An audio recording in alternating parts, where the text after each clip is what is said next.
A cage of diamonds and chains. Alessia DeSantis had never believed in love, not in a world where marriages were arranged like business deals. But when her father was murdered, when she was forced to wed the most feared man in Italy, she realized something dangerous. This was not a wedding. This was a sentence. Marcello Ricci studied her in silence, then smiled. "You need a husband," he murmured. "And lucky for you, I'm the devil you know." Chapter 1. The Scent of Blood and Roses.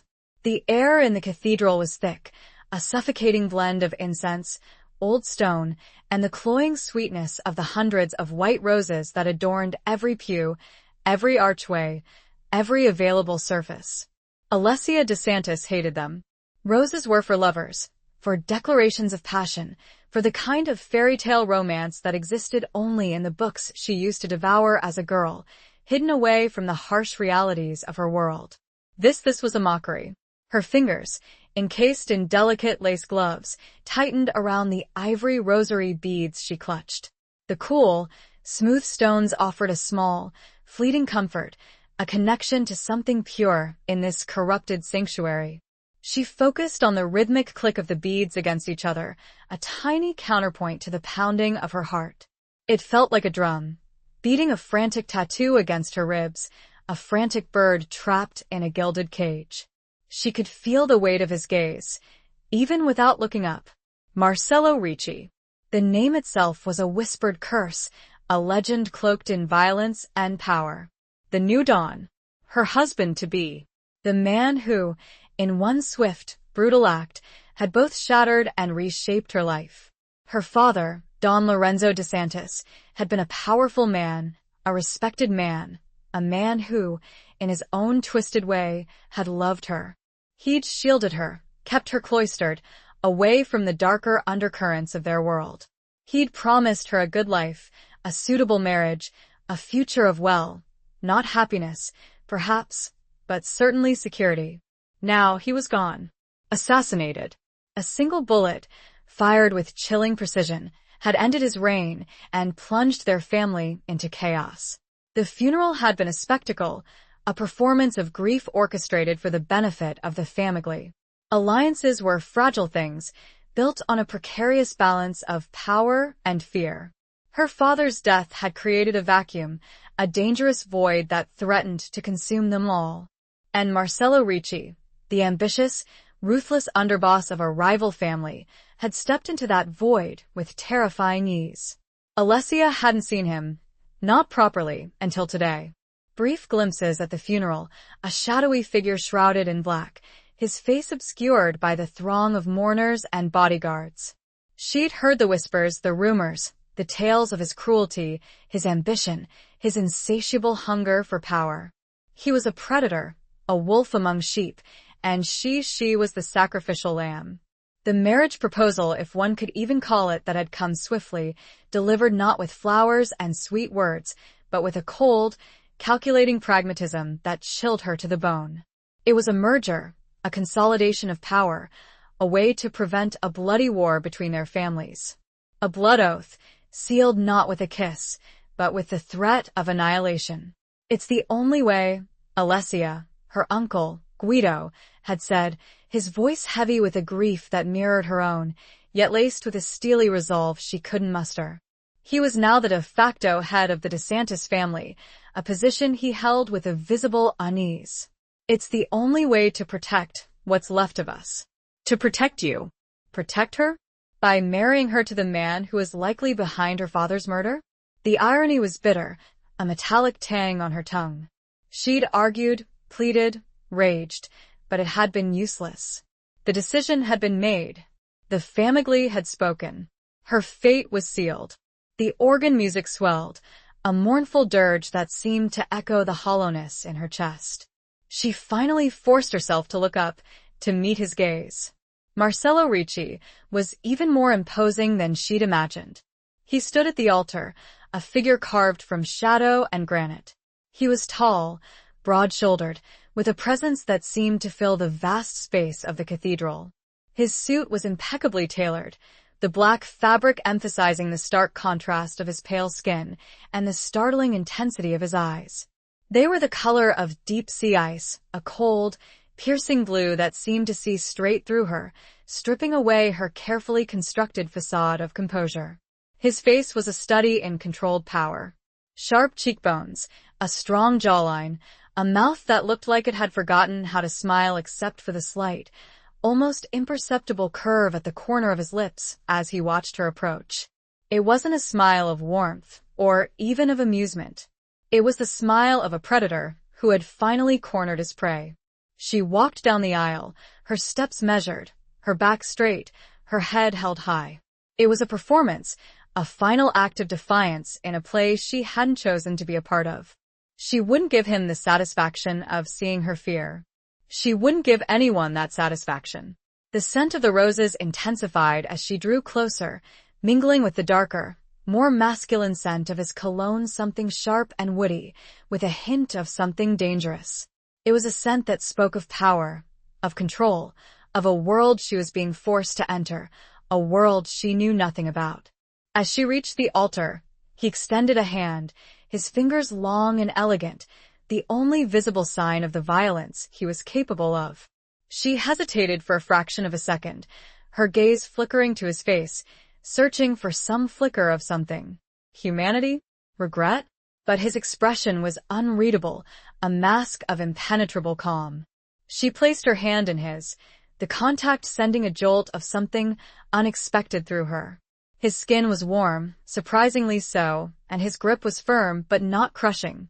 It was a possessive touch, a silent claim, a reminder that she was now his. The priest began the ceremony, his voice a low, sonorous drone that faded into the background as Alessia focused on the man beside her.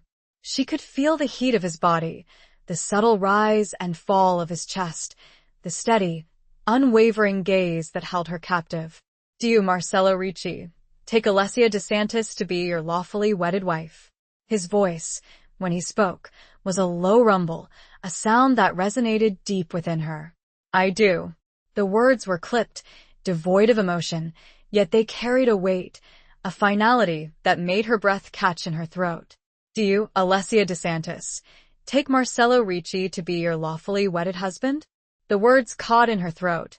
She looked at Marcello, his icy blue eyes boring into hers, and for a fleeting moment, she saw something flicker there. Not kindness, not compassion, but something. A hint of something hidden, something buried deep beneath layers of carefully constructed control. Was it vulnerability? Or merely another layer of the mask?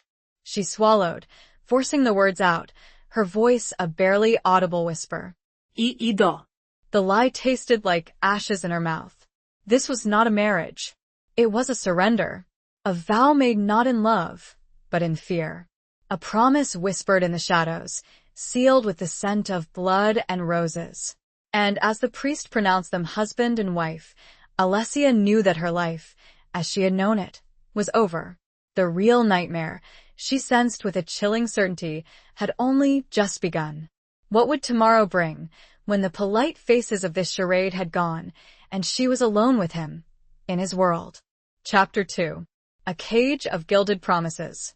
The drive to the Ricci estate was a blur. Alessia stared out the window of the heavily armored limousine, the city lights of Rome streaking past like fallen stars.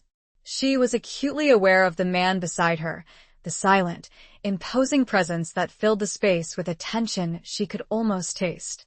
Marcello hadn't spoken a word since they'd left the cathedral, his gaze fixed on the road ahead, his profile a study in stoic indifference. She'd tried once to break the silence, a tentative "Marcello?" But he'd simply glanced at her, his expression unreadable, and she'd fallen silent again, retreating into the protective shell she'd built around herself. The estate, when they finally arrived, was breathtakingly beautiful, a sprawling villa perched on a hilltop overlooking the city. It was a fortress, a palace, a monument to generations of Ricci power and wealth.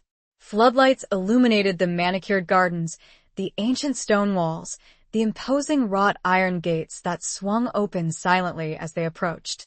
Alessia had seen pictures, of course, heard stories of the legendary Ricci hospitality, the lavish parties, the endless stream of guests who came to pay homage to the Dawn. But seeing it in person, bathed in the ethereal glow of the moon and the artificial brilliance of the floodlights, was a different experience altogether. It was overwhelming, intimidating, a stark reminder of the vast gulf that separated her world from his.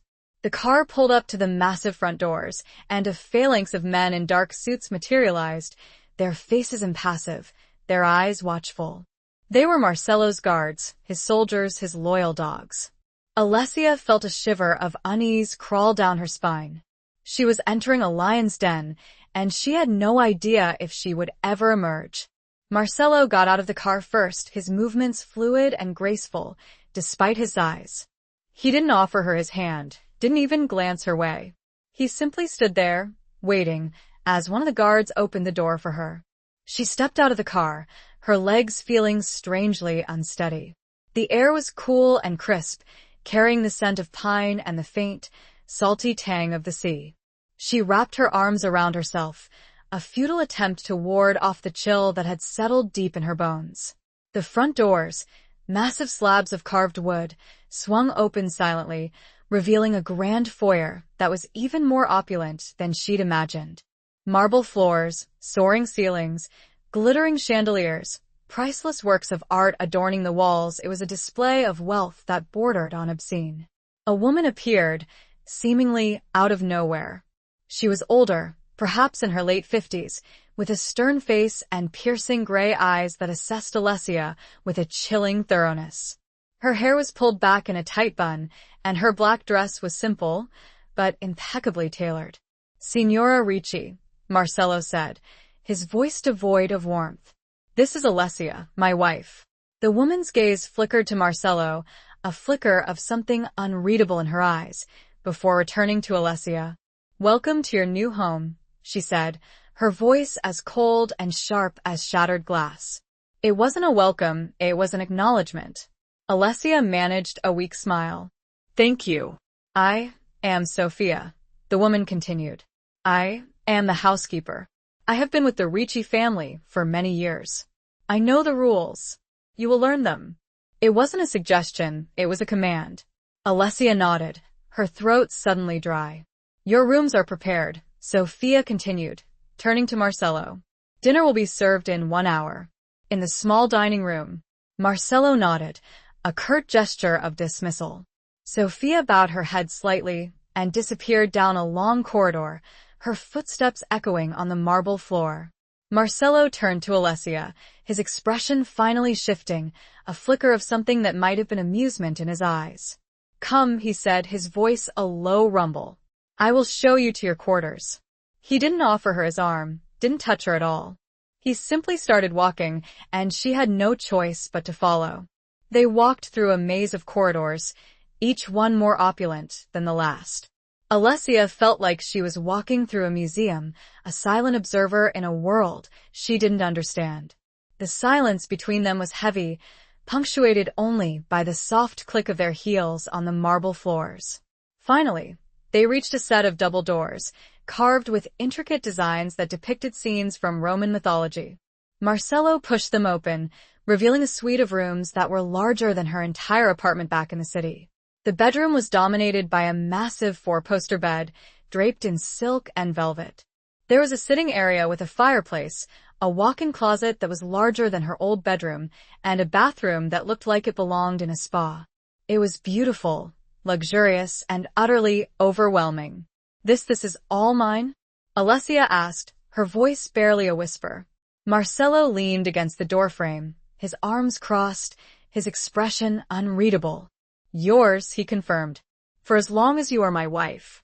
The words hung in the air, heavy with unspoken meaning. "For as long as you are my wife." It was a reminder that this was not a permanent arrangement, that she was here on his terms, at his mercy. I don't understand," Alessia said, her voice trembling slightly. "Why all this? Why me?" Marcello pushed himself off the doorframe and walked towards her, his movements slow and deliberate. He stopped just inches away, his height and presence dominating the space. She could smell his cologne again, that sharp, woody scent that made her heart race. He looked down at her, his icy blue eyes searching her face. "You need a husband," he murmured, his voice a low, husky whisper that sent shivers down her spine. "And lucky for you, I'm the devil you know." He reached out and touched her cheek, his fingers surprisingly gentle against her skin. The touch was fleeting, but it left a trail of fire in its wake. Alessia flinched, her breath catching in her throat. She wanted to pull away, to escape his touch, his gaze, his presence. But she was frozen, trapped, like a deer caught in the headlights of an oncoming car. He smiled then, a slow, predatory smile that didn't reach his eyes. "Don't worry, Kara," he said, his voice laced with a dark amusement. "I'm not going to hurt you. Not yet, anyway." He turned and walked away, leaving her standing there, trembling, her heart pounding in her chest. She was alone, in a gilded cage of his making, surrounded by luxury and fear. And she had no idea what the future held, except that it would be anything but a fairy tale. What game was he playing? And what were the rules? The questions chased each other in her mind, offering no solace, only the growing dread of the unknown. Chapter 3. Whispers in the Palazzo.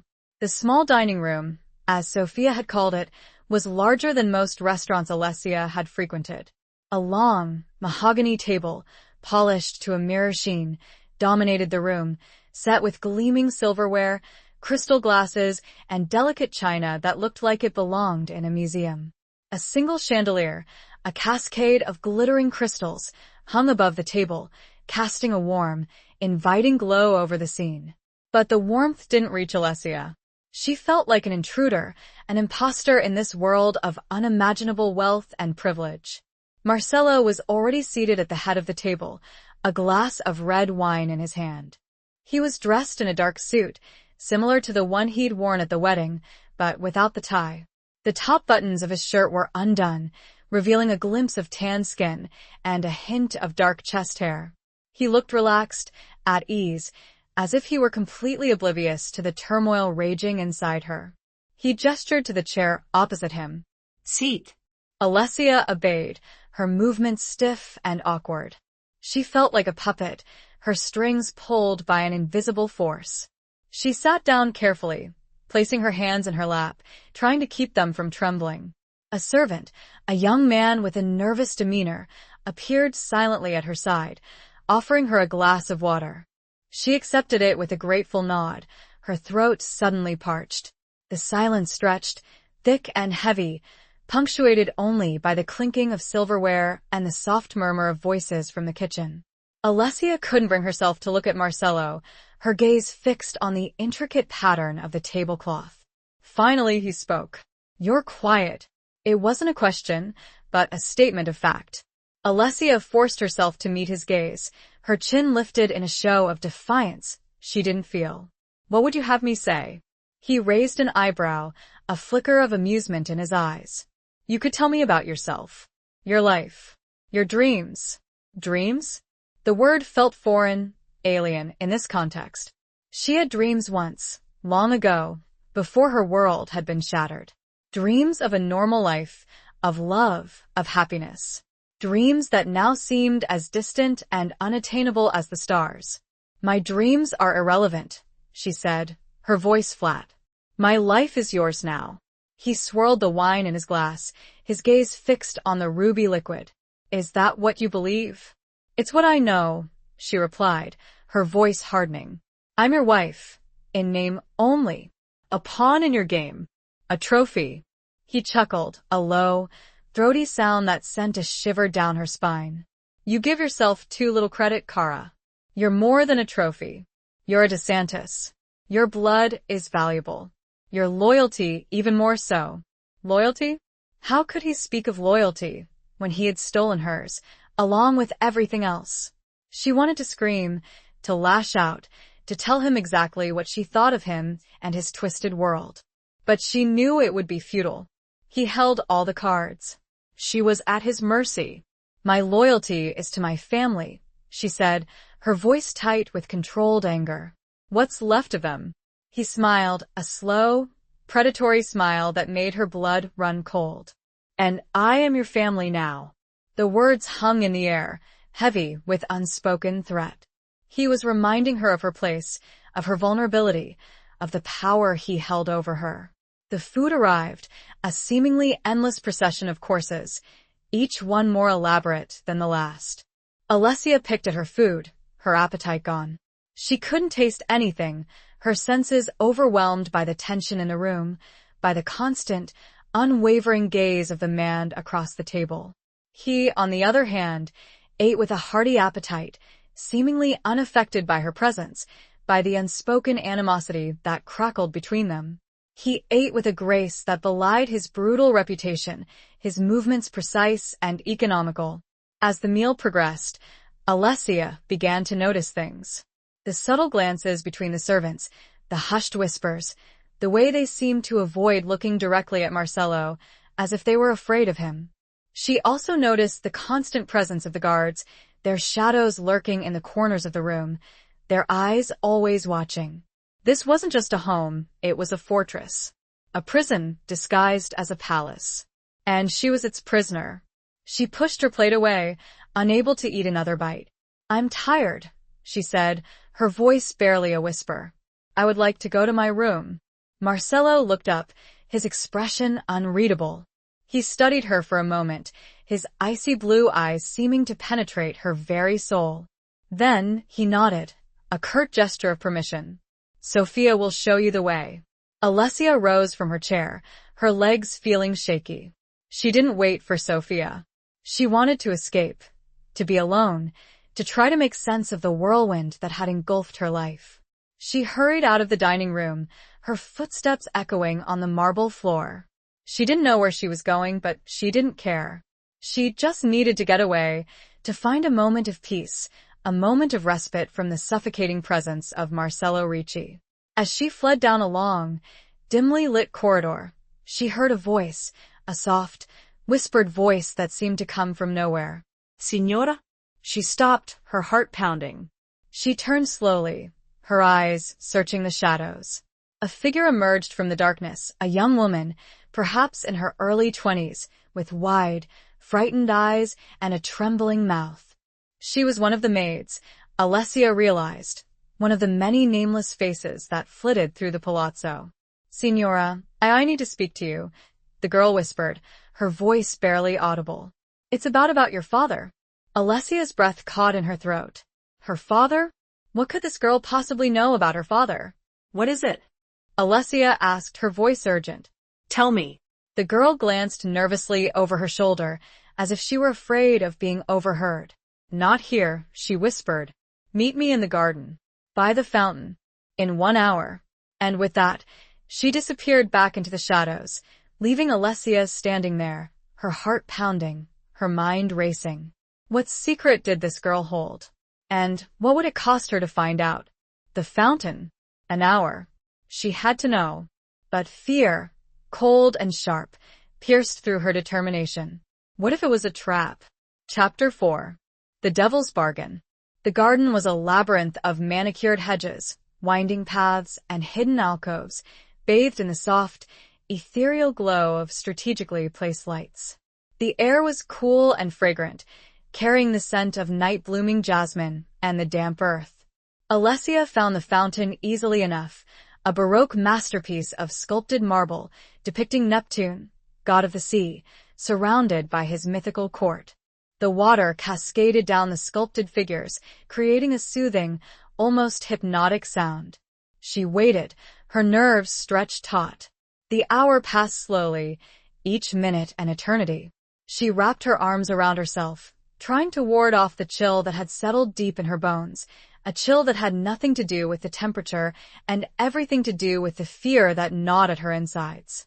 She almost jumped out of her skin when a shadow moved behind her. "Signora," a voice whispered.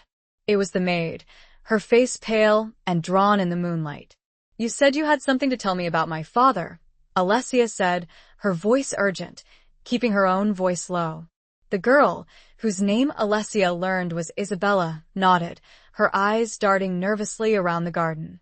"I overheard something. The night he died." Alessia's heart clenched. "What did you hear?" Isabella hesitated, her lower lip trembling. I was working late, cleaning the study." "Signor Ricci was there." With another man. I didn't recognize him. Alessia felt a cold dread creep up her spine. Marcello. He had been there, at her father's house, on the night he was murdered. What did they say? Alessia pressed, her voice barely a whisper. They were arguing, Isabella whispered. About a deal. A business deal. Your father, he refused. He said he wouldn't betray his family. His honor. Betray his family? His honor? What deal could have been so important, so dangerous, that it had cost her father his life? And then? Alessia asked, her voice trembling. Isabella swallowed hard, her eyes filling with tears. Signor Ricci, he told the other man to take care of it. To make it look like an accident. Alessia felt the blood drain from her face. She had suspected, of course, deep down, that Marcello was involved in her father's death. But to hear it confirmed, to hear the cold, calculated cruelty of it, was like a physical blow. Are you sure? Alessia asked, her voice shaking. Are you absolutely sure this is what you heard? Isabella nodded, tears streaming down her face. I swear it, Signora. On my mother's grave, I swear it. Alessia believed her. She could see the terror in the girl's eyes, the genuine fear that radiated from her every pore. This wasn't a lie. This was the truth. A truth that could destroy them both. Why are you telling me this? Alessia asked, her voice barely audible. Why risk your life? Isabella looked at her, her eyes filled with a mixture of fear and something else. Pity? Compassion? Your father, he was a good man, Isabella whispered. He didn't deserve to die like that. And you don't deserve to be trapped here. With him. Alessia felt a lump form in her throat. This girl, this stranger, was risking everything to help her. A flicker of hope, a tiny spark of warmth, ignited within her. She wasn't completely alone. Thank you, Alessia said, her voice choked with emotion. Thank you for telling me. Isabella shook her head. You need to be careful, Signora, she whispered. He's dangerous. He'll kill you if he finds out you know. Alessia knew that. She had known it from the moment she'd laid eyes on Marcello Ricci. But now, armed with the truth, she felt a new sense of determination, a steely resolve that she hadn't felt before. She wouldn't be a victim. She wouldn't be a pawn. She would fight. For her father. For herself. For her freedom. I will be careful, Alessia said, her voice firm. But I won't let him win. Isabella nodded, her eyes still filled with fear, but also with a flicker of admiration. Be careful who you trust, Signora, she warned. There are spies everywhere. I will, Alessia promised. She knew that the walls had ears, that every servant, every guard, every member of the household was potentially a spy for Marcello. She would have to be careful. Very careful. Isabella slipped away, disappearing back into the shadows, leaving Alessia alone once more, with the sound of the cascading water and the weight of her newfound knowledge. She stood there for a long time, staring at the fountain, her mind racing. She had the truth, or at least a part of it. But what could she do with it? How could she possibly fight against a man as powerful, as ruthless, as Marcello Ricci? She didn't know, but she knew that she had to try. She had to find a way to escape, to expose him, to avenge her father's death. She had made a vow, a silent vow, in the shadows of the garden, a vow that was far more binding than the one she had made at the altar. She would not rest until justice was served. But as she turned to leave, a figure emerged from the darkness, blocking her path. Marcello.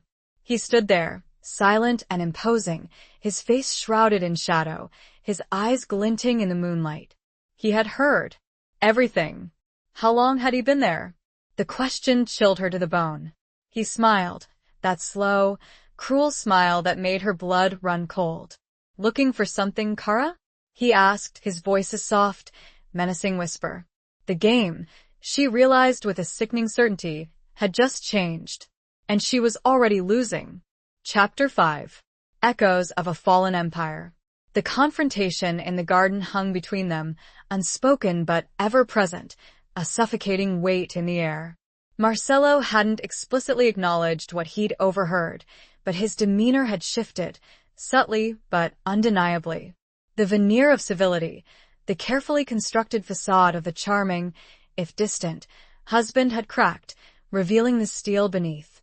He was watching her, always watching her, his icy blue eyes missing nothing.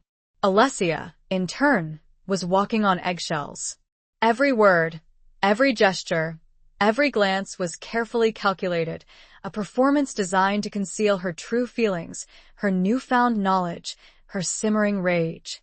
She was playing a dangerous game, a game of deception and survival, and she knew that one wrong move could be fatal. The days that followed were a strange mix of normalcy and tension. The routine of the palazzo continued, the endless cycle of meals, servants, and the silent, watchful presence of the guards. Alessia spent her time exploring the vast estate, trying to familiarize herself with its layout, its secrets, its hidden corners. She discovered a library, a treasure trove of ancient books and manuscripts, where she spent hours losing herself in the pages, a temporary escape from the reality of her situation. She also discovered a small chapel, hidden away at the back of the house, a quiet sanctuary where she could find a moment of peace, a moment to pray, a moment to remember her father. It was there, in the flickering candlelight, that she felt closest to him, that she could almost hear his voice, his words of comfort and guidance. Marcello, meanwhile, remained an enigma. He was a ghost in his own house, appearing and disappearing at will, his movements unpredictable, his motives unclear. He would sometimes join her for dinner, engaging in polite, superficial conversation, as if nothing had changed. Other times, he would be gone for days, leaving her alone with her thoughts, her fears, and the constant, unsettling feeling of being watched. One evening, he found her in the library, poring over an ancient text on Roman history. He stood in the doorway, watching her, his expression unreadable. "You seem to have found a refuge," he said, his voice a low rumble that broke the silence. Alessia looked up, startled. She hadn't heard him approach. She closed the book carefully, placing it back on the shelf. "It's peaceful here," she said, her voice neutral. He walked into the room, his movements fluid and graceful. He stopped in front of her, his height and presence dominating the space. "Peace is a luxury we cannot always afford, Kara," he said, his voice laced with a hint of something regret. Alessia met his gaze, her chin lifted in defiance. "Perhaps. But it's something I value." He smiled, a slow, knowing smile that didn't reach his eyes. "You're learning," he said. "Adapting." "Surviving," she corrected, her voice hardening.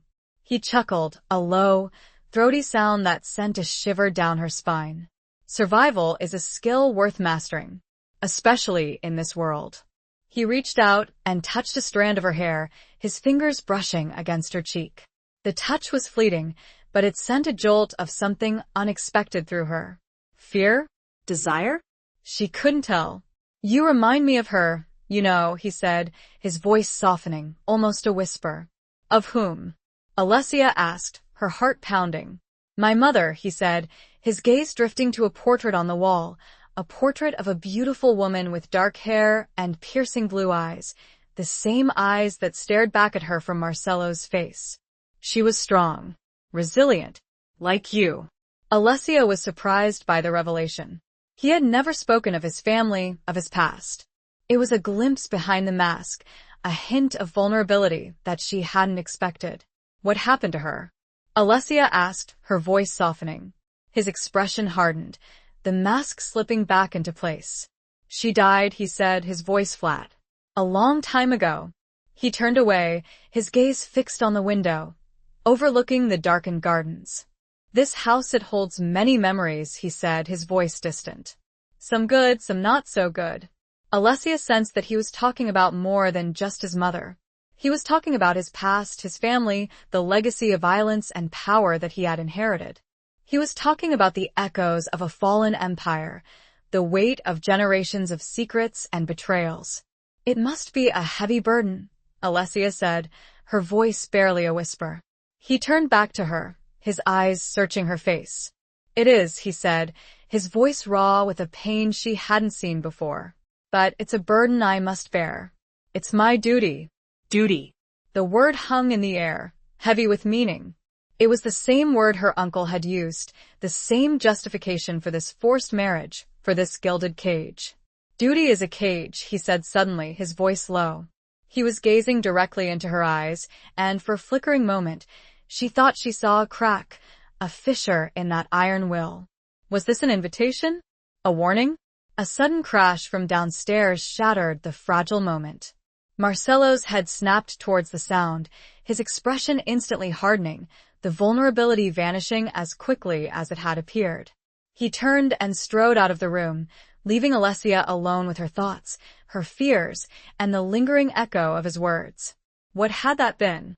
And what did it mean for her carefully constructed plans? The unanswered questions were a torment, a constant reminder of the precariousness of her position. Chapter 6. Scars beneath the silk. The crash, Alessia discovered, had been a deliberate act of sabotage. A priceless vase, a family heirloom that had stood in the foyer for generations, had been shattered, reduced to a pile of glittering shards. The servants were frantic, whispering amongst themselves, their faces pale with fear. Marcelo was furious, his rage a palpable force that filled the house. He interrogated the staff, his voice cold and cutting, his eyes like chips of ice. Alessia watched from a distance, her heart pounding in her chest. She knew that this was a test, a way to gauge her reaction, to see if she was involved. She maintained a facade of calm indifference, her expression carefully neutral, her gaze unwavering. But inside, she was trembling. She had nothing to do with the broken vase, of course, but she knew that Marcelo was looking for an excuse, a reason to punish her, to break her. He was testing her limits, pushing her boundaries, trying to find a crack in her armor. After hours of interrogation, he found nothing. The culprit remained unknown, the act of sabotage a mystery. But the tension in the house remained, thick and heavy, like a suffocating blanket. That night, Marcelo summoned her to his study. It was a room she had never been in before, a sanctum of masculine power, filled with dark wood, leather-bound books, and the lingering scent of cigars and old money. He was standing by the window, his back to her, his hands clasped behind him. "You know why I called you here," he said, his voice low and controlled. Alessia didn't answer. She stood just inside the doorway, her hands clenched at her sides, her gaze fixed on his broad back. He turned slowly, his eyes searching her face. "The vase," he said. "It was valuable. To my family. To me." "I had nothing to do with it," Alessia said, her voice steady, despite the tremor in her heart. He studied her for a long moment, his expression unreadable. Then he nodded, a curt gesture of what? Acceptance? Doubt? She couldn't tell. "Perhaps," he said. "But someone in this house is disloyal. Someone is testing me." He walked towards her, his movements slow and deliberate. He stopped just inches away, his height and presence dominating the space. She could smell his cologne, that familiar, intoxicating scent that made her heart race. "And I don't tolerate disloyalty," he said, his voice a soft, menacing whisper. Alessia met his gaze, her chin lifted in defiance. "I am not disloyal," she said. "To my family. Or to you." The lie tasted bitter on her tongue, but she forced herself to say it, to maintain the facade. She had to convince him, to make him believe that she was on his side, even as she plotted her escape, her revenge. He reached out and touched her cheek, his fingers surprisingly gentle against her skin. The touch sent a shiver down her spine, a mixture of fear and something else. Something she didn't want to acknowledge, didn't want to feel. "You're a good liar, Alessia," he said, his voice laced with a dark amusement. "But are you good enough?" He traced the line of her jaw, his fingers lingering on her lips. She forced herself to remain still, to not flinch away from his touch. She had to play the game, to pretend to be the submissive, obedient wife he wanted her to be. "I am what you made me," she said, her voice barely a whisper. He smiled, a slow, predatory smile that didn't reach his eyes. "And what is that, Kara?" "A survivor," she said, her voice hardening. "A prisoner. A wife." He leaned closer, his breath warm on her face. "And which one are you, Alessia?" He whispered. "Which one will you choose to be?" He was giving her a choice, a chance to define herself, to choose her own path. But it was a trap, a test, a way to gauge her loyalty, her obedience. She looked into his eyes, those icy blue eyes that seemed to see straight through her, and she saw something there, a flicker of something that might have been respect? Admiration? Or was it merely another layer of the mask? "I am your wife," she said, her voice firm, her gaze unwavering. "And I will do my duty." It was a lie, and he knew it. But it was the answer he wanted to hear. The answer that would keep her alive for now. He nodded, a slow, deliberate movement. "Good," he said. "Because I have plans for you, Kara. Plans that require trust. And obedience." He stepped back, breaking the spell, releasing her from his gaze. "You may go," he said, his voice dismissive. Alessia turned and walked away, her heart pounding in her chest. She had survived another test, another encounter, another glimpse into the dark, complex mind of Marcello Ricci. But she knew that the game was far from over. She had to be more careful, more cunning, more ruthless. She was no longer just a pawn, no longer just a survivor. She was a player, and that was all that mattered. The stakes were her life. And his. As she reached her room, she touched the silk scarf she wore. The fabric felt soft, comforting. It masked a network of faint, pale lines on her wrist. Scars. Remnants of a past she couldn't outrun, and a reminder of just how fragile life was. Tonight, she'd chosen to live. But tomorrow? Tomorrow was another battle. Chapter 7. The Serpent's Kiss. The plans Marcello had alluded to involved a trip. A trip to Sicily, to the ancestral Ricci estate, a sprawling villa nestled in the heart of the countryside, surrounded by vineyards and olive groves. It was, he explained, a tradition, a way to honor his ancestors, to connect with his roots, to show his new bride the true heart of his family. Alessia was wary. She knew that this trip was more than just a sentimental journey.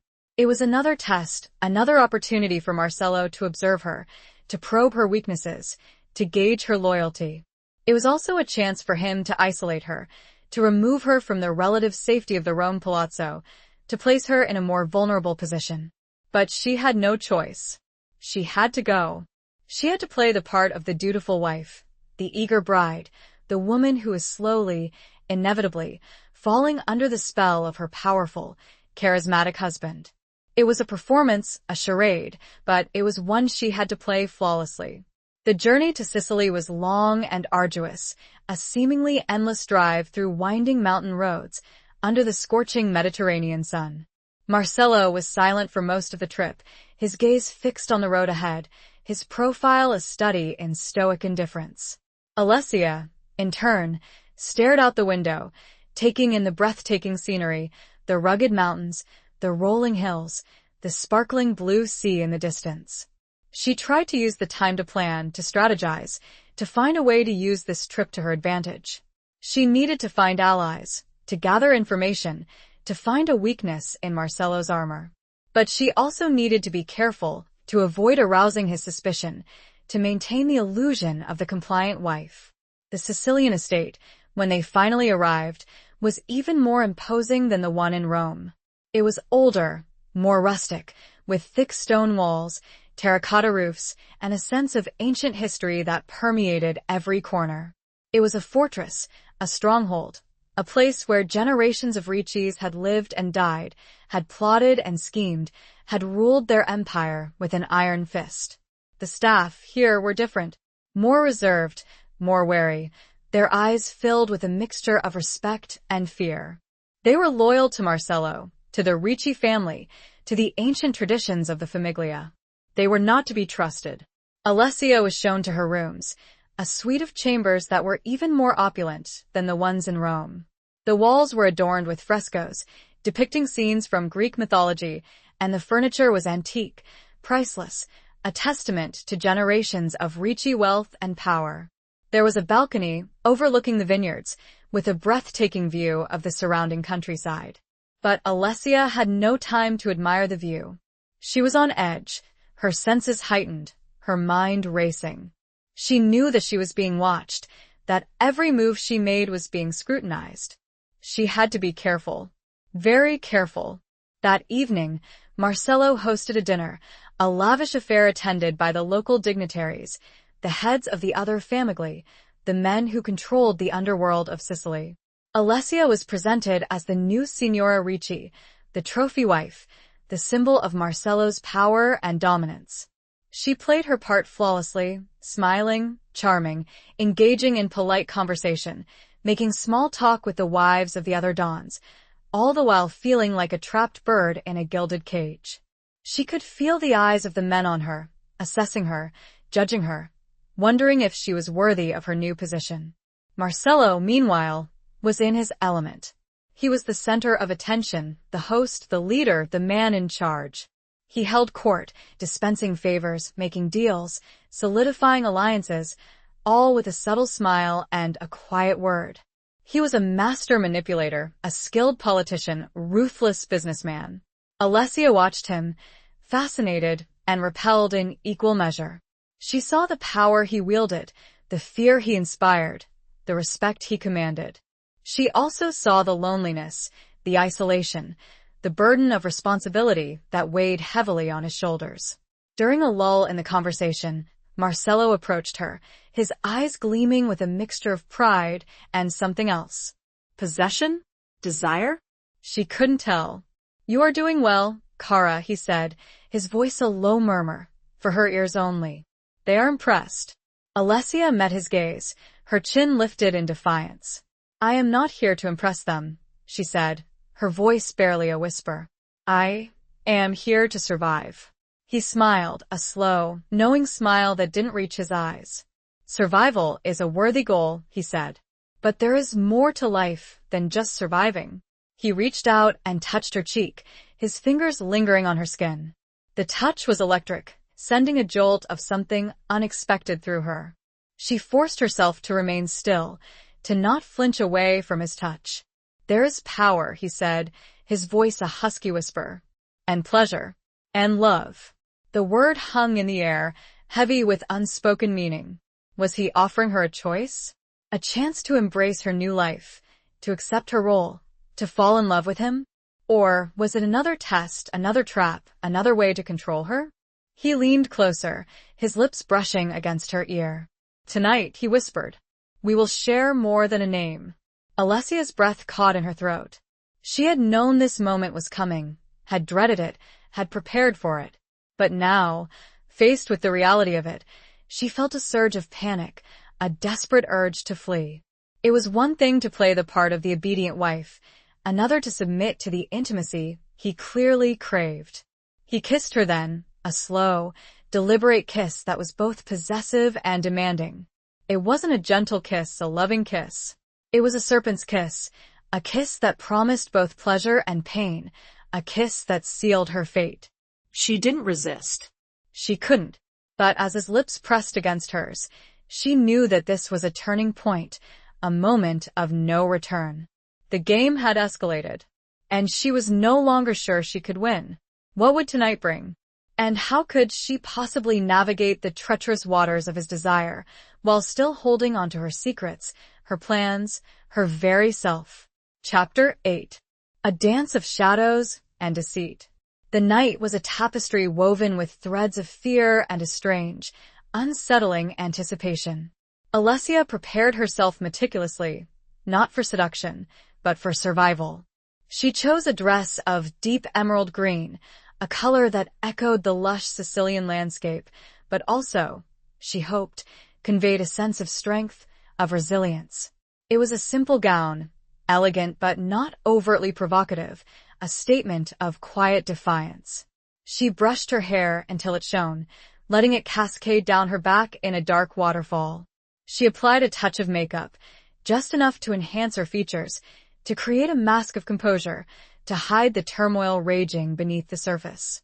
She was arming herself, not with weapons, but with the tools of femininity, with the subtle art of deception. Marcello was waiting for her in the sitting room of their suite, a glass of wine in his hand. He was dressed in a dark suit, his tie undone, the top buttons of his shirt open, revealing a glimpse of tan skin. He looked relaxed, at ease, but Alessia knew better. She could see the tension in his jaw, the predatory gleam in his eyes, the barely contained energy that radiated from him. He rose as she entered, his gaze sweeping over her, taking in every detail of her appearance. He smiled, a slow, appreciative smile that sent a shiver down her spine. "You look beautiful," he said, his voice a low rumble. Alessia met his gaze, her chin lifted in defiance. "Thank you," she said, her voice neutral. He offered her a glass of wine. She accepted it, taking a small sip, her hand steady despite the tremor in her heart. "The evening went well," he said, his gaze fixed on her. "You impressed them. My associates. They see you as an asset. A worthy addition to the family." Alessia knew that this was a compliment, a recognition of her performance, of her ability to play the part he had assigned her. But it also felt like a threat, a reminder that she was being judged, that her value was tied to her usefulness, to her ability to uphold the Ricci name. "I am glad to be of service," she said, her voice carefully neutral. He chuckled, a low, throaty sound that sent a shiver down her spine. "Service," he repeated. An interesting choice of words. He walked towards her, his movements slow and deliberate. He stopped just inches away, his height and presence dominating the space. He reached out and touched a strand of her hair, his fingers brushing against her cheek. The touch was electric, sending a jolt of something unexpected through her. "You are more than a servant, Alessia," he said, his voice a husky whisper. "You are my wife, my partner, my equal." The words were seductive, alluring, a promise of power and intimacy. But Alessia knew that they were also a lie. She was not his equal. She was his prisoner, his pawn, his plaything. He was testing her, seeing if the promise of power was something that could tempt her. "I understand," she said, her voice barely a whisper. He leaned closer, his breath warm on her face. "Do you?" he whispered. "Do you understand the power that we could wield together? The empire we could build?" He was offering her a partnership, a share in his world, a chance to be more than just a trophy wife. But it was a dangerous offer, a temptation that could lead to her destruction. He was drawing her in, step by calculated step. She looked into his eyes, those icy blue eyes that seemed to see straight through her, and she saw the darkness there, the ambition, the ruthlessness. But she also saw something else, a flicker of something that might have been loneliness, vulnerability, or was it merely a reflection of her own desperate longing for connection, for something real in this world of shadows and deceit? She took a deep breath, steeling herself for what was to come. She had to play the game, to pretend to be seduced, to make him believe that she was falling under his spell.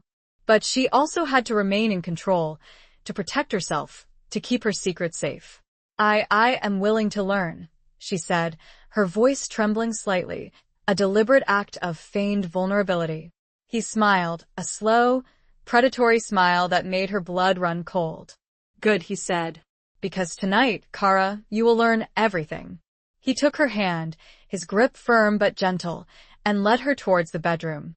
Alessia followed, her heart pounding in her chest, her mind racing. She was walking into the lion's den, willingly, knowingly, but with a plan, a desperate hope that she could somehow survive the night and emerge stronger, more determined, more ready to fight. This was a dance of shadows and deceit, a delicate balance between surrender and resistance, and she had to be perfect. Every move counted. The bedroom was bathed in the soft glow of candlelight, casting long shadows on the walls. The air was thick with the scent of roses, a cruel reminder of their wedding day, of the vows she had made, of the life she had lost. She knew, with a chilling certainty, that tonight would change everything.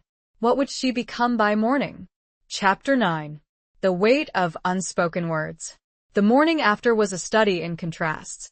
The Sicilian sun streamed through the sheer curtains, painting the room in a warm, golden light. The air was still, carrying the scent of the sea and the faint, lingering aroma of Marcello's cologne.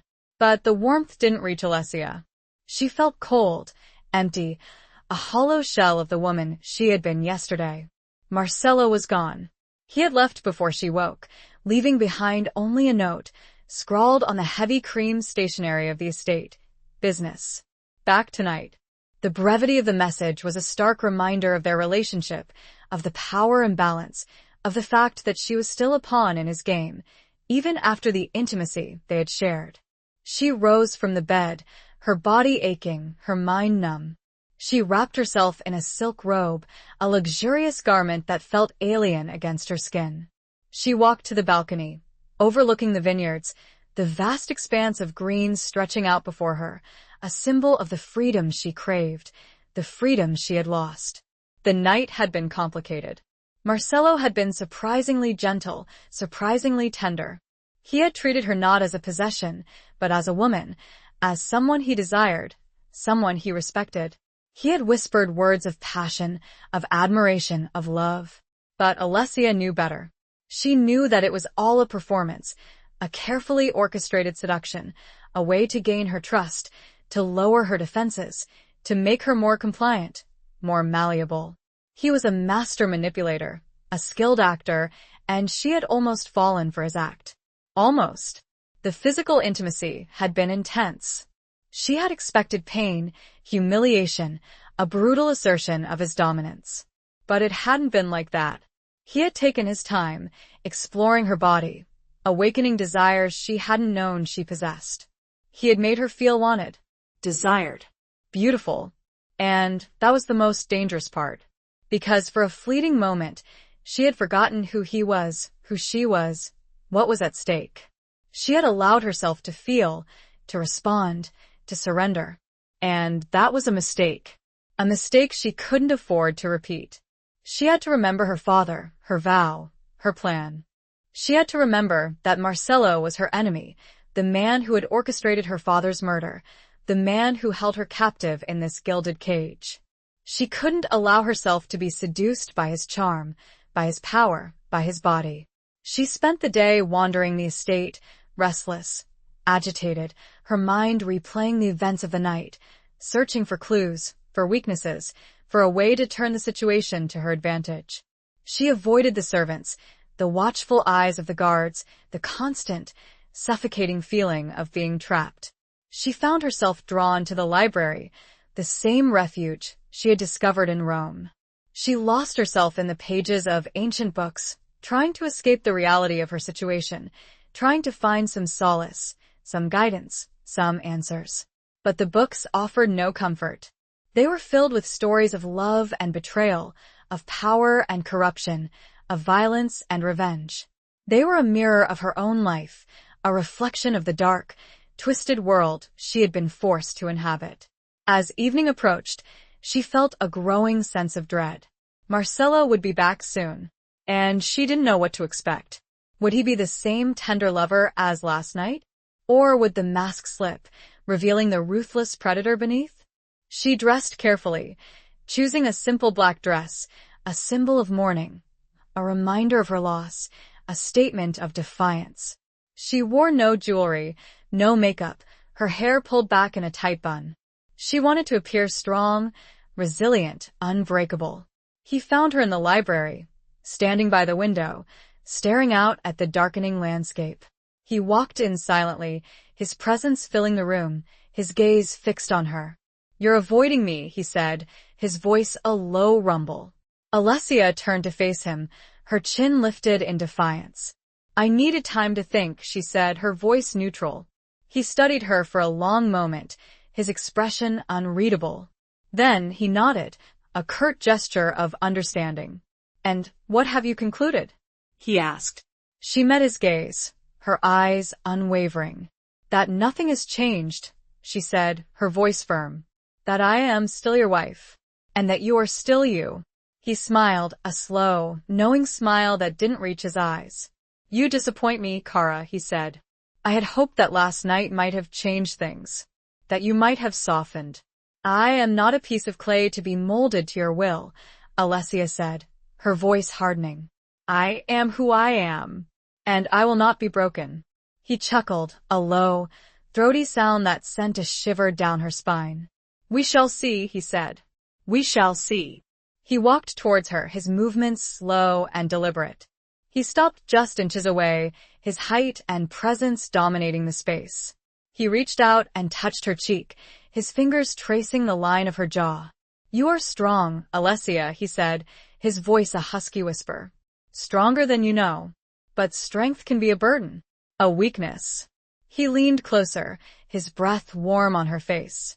"Let me share that burden, Kara," he whispered. "Let me help you." It was a tempting offer, an invitation to surrender, to give up the fight, to accept his protection, his love, his power. But Alessia knew that it was a trap she couldn't afford to fall into. There was a world of unspoken meaning in his words, a battle of wills being fought beneath the surface of their conversation. "I don't need your help," she said, her voice barely a whisper. "I can take care of myself." He smiled, a slow, predatory smile that made her blood run cold. "Perhaps," he said. But for how long? He turned and walked away, leaving her standing there, trembling, her heart pounding in her chest. The unspoken words hung heavy in the air, a challenge, a threat, a promise. The game continued, and Alessia knew that she was running out of time. She needed a new move, a bold move, or she would lose everything. But what? And who could she possibly trust? Chapter 10. Shattered Reflections. Alessia decided to explore a wing of the villa that she hadn't yet ventured into. It was older, more neglected than the rest of the house, with a musty smell and a sense of faded grandeur. Dust motes danced in the shafts of sunlight that filtered through the grimy windows, illuminating faded tapestries, chipped plaster, and portraits of long-dead Ricci's, their faces stern and unforgiving. She found a room that seemed to have been used as a study, or perhaps a private office. It was filled with antique furniture, covered in dust sheets, and a large, ornate desk, its surface cluttered with papers, letters, and old photographs. It felt like a room frozen in time, a relic of a bygone era. She began to explore, carefully lifting the dust sheets, examining the furniture, the books, the paintings. She was looking for something, anything, that might give her a clue, a weapon, an advantage in her struggle against Marcello. She was looking for a secret, a hidden truth, a way to break free from her gilded cage. She found a drawer in the desk that was locked. She tried to force it open, but it wouldn't budge. She searched for a key, but couldn't find one. She was about to give up when she noticed a small, almost imperceptible crack in the wood near the lock. She took a letter opener from the desk and carefully inserted it into the crack, applying pressure, trying to pry the drawer open. It took several attempts, but finally, with a loud snap, the lock broke and the drawer slid open. Inside, she found a collection of old letters tied together with a faded ribbon. The letters were written in Italian, in a delicate, flowing hand. She recognized the handwriting. It was Marcello's mother's. She carefully untied the ribbon and began to read. The letters were addressed to a man named Giovanni, a name Alessia didn't recognize. They were love letters, passionate, intimate, filled with longing and desire. They were also filled with secrets, with hints of a hidden life, of a forbidden love, of a betrayal that had shattered a family. As Alessia read further, she began to piece together the story. Marcello's mother, Isabella Ricci, had been deeply unhappy in her marriage to Marcello's father, a cold, ruthless man who had treated her more as a possession than a wife. She had fallen in love with Giovanni, a man from a rival family, a man who had offered her kindness, compassion, and a love she had never known. They had carried on a secret affair, meeting in hidden places, stealing moments of happiness in a world of darkness and deceit. But their love had been discovered. Marcello's father had found out, and his rage had been terrible. He had confronted Isabella, accused her of betrayal, of dishonoring the family name. And then she had died. Officially, it had been ruled an accident, a tragic fall from a horse. But the letters hinted at a different truth. Isabella had been murdered, killed by her own husband, in a fit of jealous rage. Alessia felt a cold dread creep up her spine. She had stumbled upon a dark secret, A hidden truth that could destroy the Ricci family, that could expose Marcello's father as a murderer, that could shatter the carefully constructed facade of power and respectability. This was more than she had ever dreamed of. But she also knew that this knowledge was dangerous.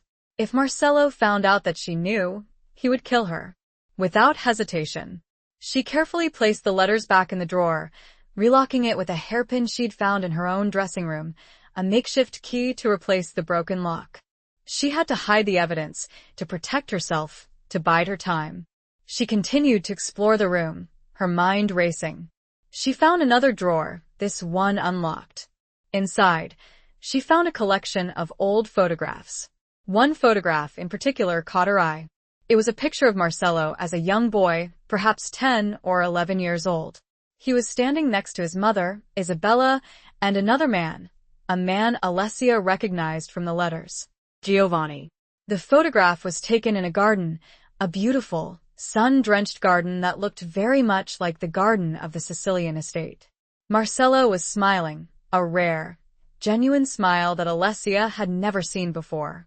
He looked happy, carefree, innocent. A stark contrast to the cold, ruthless man he had become. Alessia studied the photograph, her heart aching for the boy in the picture, for the loss he had suffered, for the darkness that had consumed him. She wondered if he knew the truth about his mother's death, if he suspected his father's involvement. Or was he still blinded by loyalty, by duty, by the lies he had been told? She heard a noise behind her, a soft footstep on the wooden floor. She quickly hid the photograph inside her dress, her heart pounding in her chest. She turned slowly, her eyes searching the shadows. It was Marcello. He stood in the doorway, watching her, his expression unreadable. "What are you doing here?" he asked, his voice a low rumble. Alessia forced herself to remain calm, to meet his gaze, to conceal her fear. "I was exploring," she said, her voice neutral. "This wing of the house, it's fascinating." He walked into the room, his movements slow and deliberate. He stopped in front of her, his height and presence dominating the space. He reached out and touched her cheek, his fingers tracing the line of her jaw. "You are curious, Cara," he said, his voice a husky whisper. "Curiosity can be dangerous." Alessia knew that he was testing her, probing her, trying to find out what she had discovered. She had to be careful, to play the game, to pretend to be innocent, to conceal the truth. The photograph felt like it was burning a hole through her dress. "I am just trying to understand," she said, her voice barely a whisper. "This family, this house, this life." He smiled, a slow, predatory smile that made her blood run cold. "And what have you learned?" he asked. "That there are many secrets here," she said, her voice firm. "Secrets that are best left buried." He leaned closer, his breath warm on her face. "And are you afraid of secrets, Alessia?" he whispered. "No," she lied. "But I respect them." He stepped back, a flicker of something unreadable in his eyes. "Perhaps you are wiser than I thought." He turned away, concealing what? Relief? Suspicion? She couldn't tell. He paused at the doorway. "Dinner will be served soon," he said, his voice regaining its usual cool detachment. "Don't be late." Alessia watched him go, her heart still pounding, her mind racing. She had survived another encounter, another test, another glimpse into the dark, complex world of Marcello Ricci. But she knew that she had also made a mistake. She had revealed too much, aroused his suspicion. She had to be more careful, more cunning, more ruthless. She had found a weapon, a powerful weapon, but she had to learn how to use it. And she had to do it soon, before it was too late. The reflection of her own face in the dusty mirror on the wall stared back at her, a stranger in a strange land, armed with a secret that could shatter everything. But could she use it? Chapter 11. The Price of Loyalty. The dinner that evening was a tense affair. Marcello was unusually quiet, his gaze distant, his thoughts seemingly elsewhere. Alessia, in turn, was on edge, her senses heightened, her mind racing. She could feel his eyes on her, watching her, scrutinizing her, trying to decipher her secrets. She ate little, picking at her food, her appetite gone. She was preoccupied with the photograph, with the letters, with the dangerous knowledge she now possessed. She needed to find a way to use this information, to turn it to her advantage, but she also needed to be careful to avoid arousing Marcello's suspicion any further. After dinner, Marcello summoned her to his study. It was the same room where he had interrogated her about the broken vase, the same room where he had revealed his plans for her, the same room where she had felt the first stirrings of a dangerous attraction to him. He was standing by the window, his back to her, his hands clasped behind him. The room was dimly lit, the only light source coming from a single lamp on his desk, casting long shadows on the walls. "I've been thinking," he said, his voice low and controlled, without turning around. Alessia didn't answer. She stood just inside the doorway, her hands clenched at her sides, her gaze fixed on his broad back. He turned slowly, his eyes searching her face. "About you," he said. "About us. About the future." Alessia felt a knot of dread tighten in her stomach. She knew that this was a pivotal moment, a turning point in their relationship, in her plan. She had to be careful, to choose her words wisely, to play the game flawlessly. "What about the future?" she asked, her voice neutral, betraying none of the turmoil raging inside her. He walked towards her, his movements slow and deliberate. He stopped just inches away, his height and presence dominating the space. He reached out and touched her cheek, his fingers surprisingly gentle against her skin. "I've been thinking about trust," he said, his voice a husky whisper. "About loyalty. About love." The words hung in the air, heavy with unspoken meaning. He was testing her, probing her, trying to find out where her true allegiances lay. He was offering her a choice, a chance to embrace her new life, to accept his love, to become his partner in power. But Alessia knew that it was a trap she couldn't afford to fall into. She had to remain true to her vow, to her father, to herself. She had to remember that Marcello was her enemy, the man who had orchestrated her father's murder, the man who held her captive in this gilded cage. "Trust is earned," she said, her voice firm, her gaze unwavering. "Loyalty is given freely. And love is a luxury I cannot afford."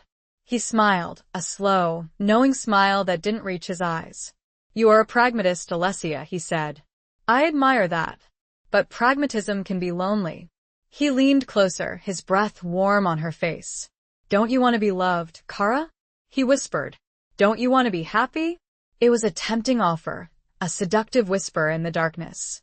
For a fleeting moment, she allowed herself to imagine a different life, a life with Marcello, a life of power, of passion, of love. But she quickly dismissed the thought. It was a fantasy, a delusion, a dangerous temptation that could lead to her destruction. She couldn't trust him. She couldn't love him. She couldn't forget who he was, what he had done. "Happiness is an illusion," she said, her voice cold. "Power is a burden. And love is a weakness." He studied her for a long moment, his expression unreadable. Then he nodded, a curt gesture of what? Disappointment? Respect? She couldn't tell. "You are a hard woman, Alessia," he said. "Harder than I thought." He stepped back, breaking the spell, releasing her from his gaze. "But perhaps that is what I need." He turned and walked back to his desk, picking up a file, his movements deliberate and purposeful. "I have a proposition for you," he said, his voice businesslike, the intimacy of the previous moment gone, replaced by a cold, calculating detachment. Alessia felt a chill run down her spine. She knew that this was it. The moment of truth. The moment where she would either rise or fall, succeed or fail. "What kind of proposition?" she asked, her voice steady, despite the tremor in her heart. He looked up at her, his eyes gleaming with a mixture of ambition and something else. Something she couldn't quite decipher. "A test," he said. "A test of your loyalty. A test of your worth." He placed the file on the desk, in front of her. "This file contains information," he said. "Information about a traitor. Someone who has been working against me. Against the family." Alessia's heart skipped a beat. She knew what was coming. She had anticipated this, planned for it, dreaded it. "I want you to deal with him," Marcello said, his voice cold and flat. I want you to eliminate the threat. He was asking her to kill, to prove her loyalty by taking a life, to become a murderer just like him. It was the ultimate test, the ultimate betrayal, the ultimate price of her survival. Alessia stared at the file, her mind racing. She had a choice to make. A choice that would define her, that would determine her future, that would seal her fate. She could refuse and face the consequences, or she could accept and become the very thing she despised. The silence stretched, heavy and suffocating. He was waiting. The price of loyalty, she realized, was blood. Her own or someone else's. Which would she choose? Chapter 12. Beneath the Velvet Mask. Alessia looked at the file, then back at Marcello, her expression carefully neutral, betraying none of the turmoil raging inside her. She had expected this, planned for it, even. In a dark corner of her mind, hoped for it. This was her opportunity, her chance to turn the tables, to strike a blow against the man who had destroyed her life. But it was also a trap. A trap she had to navigate carefully, skillfully, if she wanted to survive. She couldn't simply refuse. That would be a sign of weakness, of disloyalty, of defiance. It would confirm his suspicions, and he would kill her. She also couldn't simply accept. That would make her a murderer, a monster, just like him. It would destroy her soul, her conscience, everything she believed in. She had to find a third way. A way to play the game, to pretend to obey, to gain his trust, while secretly working against him, while protecting her own life, her own values. Who is it? She asked, her voice steady, her gaze unwavering. Marcello smiled, a slow, knowing smile that didn't reach his eyes. A minor player, he said. A low-level informant. Someone who has been selling information to a rival family. He opened the file and slid a photograph across the desk. Alessia picked it up, her hand steady despite the tremor in her heart. It was a picture of a man she didn't recognize, a man with a weak chin, shifty eyes, and a nervous demeanor. He looked insignificant. A pawn in a larger game. His name is Guido, Marcello said. He works as a courier. He carries messages, packages, money. He has access to sensitive information. Guido. The name rang a bell, a faint, distant echo in her memory. Then it clicked. Guido. Her uncle's name. Not her Uncle Guido, but someone with the same first name. The coincidence was unsettling, a reminder of the interconnectedness of this world, of the constant threat of betrayal, of the fragility of trust. What do you want me to do? Alessia asked, her voice carefully neutral. Marcello leaned back in his chair, his eyes fixed on her. I want you to eliminate him, he said, his voice cold and flat. Make it look like an accident. A robbery gone wrong. Something unremarkable. He was giving her specific instructions, a detailed plan, a way to carry out the murder without arousing suspicion. He was testing her, not only on her loyalty, but also on her competence, her ability to follow orders, to execute his will. Alessia nodded, a slow, deliberate movement. I understand, she said. He smiled, a slow, predatory smile that made her blood run cold. Good, he said. Because I will be watching you, Kara. Every move you make. Every step you take. He was warning her, reminding her that she was under constant surveillance, that she couldn't escape his gaze, his control. He was also challenging her, daring her to defy him, to betray him. I will not disappoint you, Alessia said, her voice firm, her gaze unwavering. It was a lie, and he knew it. But it was the answer he wanted to hear. The answer that would buy her time, that would allow her to put her plan into action. She left the study, the file clutched in her hand, her heart pounding in her chest. She had a mission, a task, a deadly game to play. She had to find this Guido, this informant, this traitor. She had to find out what he knew, who he was working for, what information he had been selling. And then she had to decide what to do with him. She had to choose between loyalty and betrayal, between survival and morality, between becoming a monster and remaining true to herself. She went to her room, locked the door, and opened the file. She studied the information, the photograph, the details of Guido's life, his habits, his routines. She needed to learn everything she could about him, to understand his world, to find a way to approach him, to gain his trust, to extract the information she needed. She also needed to find a way to fake his death, to make it look like an accident, to satisfy Marcelo, to avoid arousing suspicion.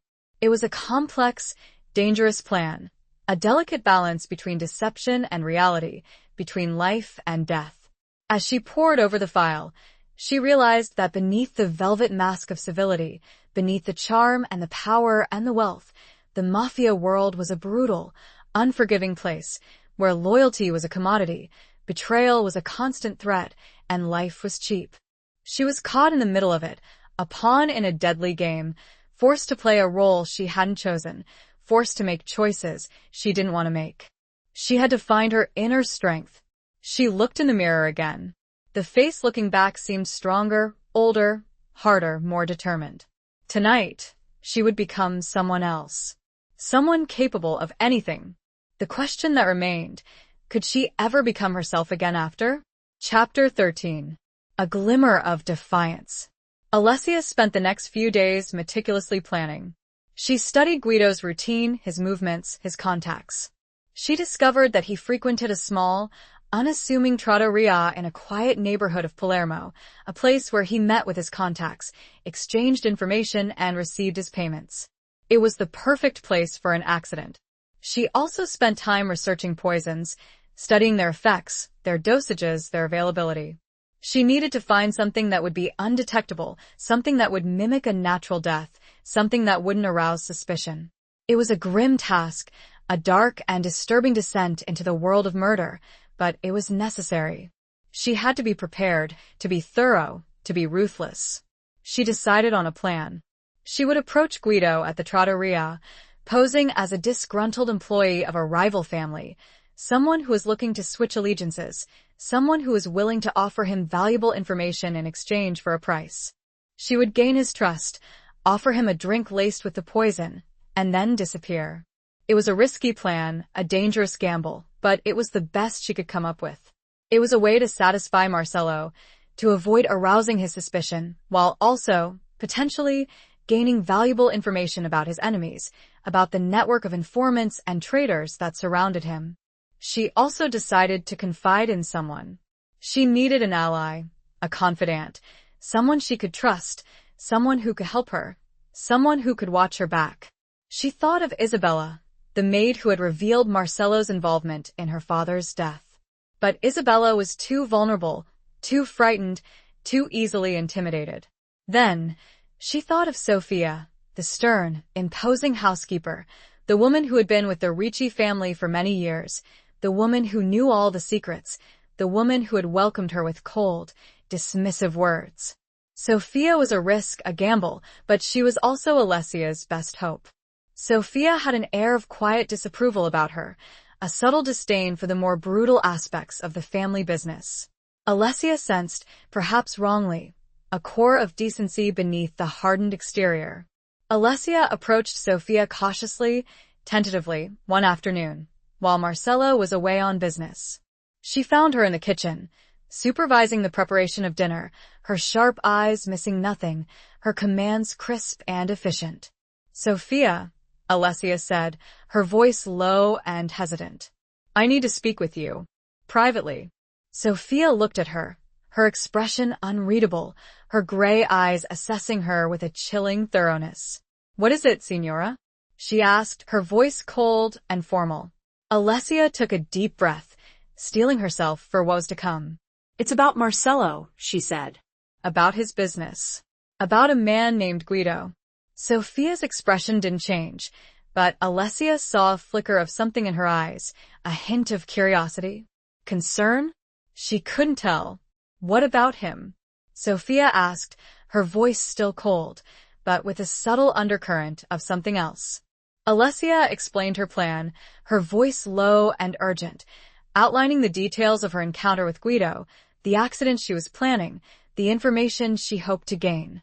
She also revealed her suspicions about Marcelo, about his involvement in her father's death, about his ruthless ambition, about his dangerous game. Sophia listened in silence, her expression unchanging, her eyes fixed on Alessia's face. When Alessia had finished, Sophia didn't speak for a long moment. The silence stretched, thick and heavy, punctuated only by the clatter of pots and pans, the murmur of voices from the other servants. Finally, Sophia spoke. "You are playing a dangerous game, Signora," she said, her voice low and grave. "A very dangerous game." Alessia met her gaze, her chin lifted in defiance. "I know," she said, "but I have no choice. I have to survive." Sophia nodded, a slow, deliberate movement. "Survival is a worthy goal," she said, "but it comes at a price." "I am willing to pay the price," Alessia said, her voice firm. Sophia studied her for a long moment, her expression unreadable. Then, she sighed, a soft, almost imperceptible sound. "I will help you," she said, her voice barely a whisper. Alessia felt a surge of relief, of gratitude, of hope. She had found an ally, a confidant, someone who was willing to risk her own life to help her. "Thank you," Alessia said, her voice choked with emotion. "Thank you, Sophia." Sophia shook her head. "Don't thank me yet," she said. "This is not over. This is just the beginning." She paused. "I know some things. Things that might help. But be careful, Signora. Very careful." That evening, Alessia put her plan into action. She dressed in simple, unassuming clothes, a dark skirt and blouse, a scarf covering her hair. She looked like any other woman, a face in the crowd, a shadow in the night. She carried a small vial of poison, hidden in her purse, a deadly weapon, a symbol of her defiance, of her determination to survive. She took a deep breath. A glimmer of defiance sparked within her. She wouldn't be a victim. Not tonight. Tonight, she would be the hunter. But what would she find? And would Sophia's help be enough? Chapter 14. The Thorns of Truth. Alessia arrived at the trattoria just as the evening crowd was beginning to gather. The air was thick with the aroma of garlic, oregano, and freshly baked bread, a comforting, familiar scent that belied the dangerous game she was about to play. She spotted Guido immediately, sitting alone at a small table in the corner, his eyes darting nervously around the room, his hand never far from the worn leather satchel at his feet. He looked exactly as Marcello had described him, weak, shifty, insignificant. A pawn. She took a deep breath, steeling herself for what was to come. She approached his table, her movements slow and deliberate, her expression carefully neutral. "Signor Guido?" she asked, her voice low and hesitant. He looked up, startled, his eyes widening with suspicion. "Who are you?" he asked, his voice trembling slightly. "What do you want?" Alessia forced a smile, a friendly, unassuming smile that she hoped would put him at ease. "My name is Anna," she said, using a false name, a precaution she had learned from Sophia. "I work for a friend who is not happy with your services." Guido's eyes narrowed. "I don't know what you're talking about," he said, his voice rising slightly, attracting the attention of a few nearby patrons. Alessia leaned closer, lowering her voice to a whisper. "Don't play games with me," she said. "I know who you are. I know what you do. And I know who you're working for." She saw a flicker of fear in his eyes, a hint of recognition, a confirmation that she had found the right man. "I have a proposition for you," she continued, her voice still low, but with a steely edge. "A better offer. More money. More protection. More opportunity."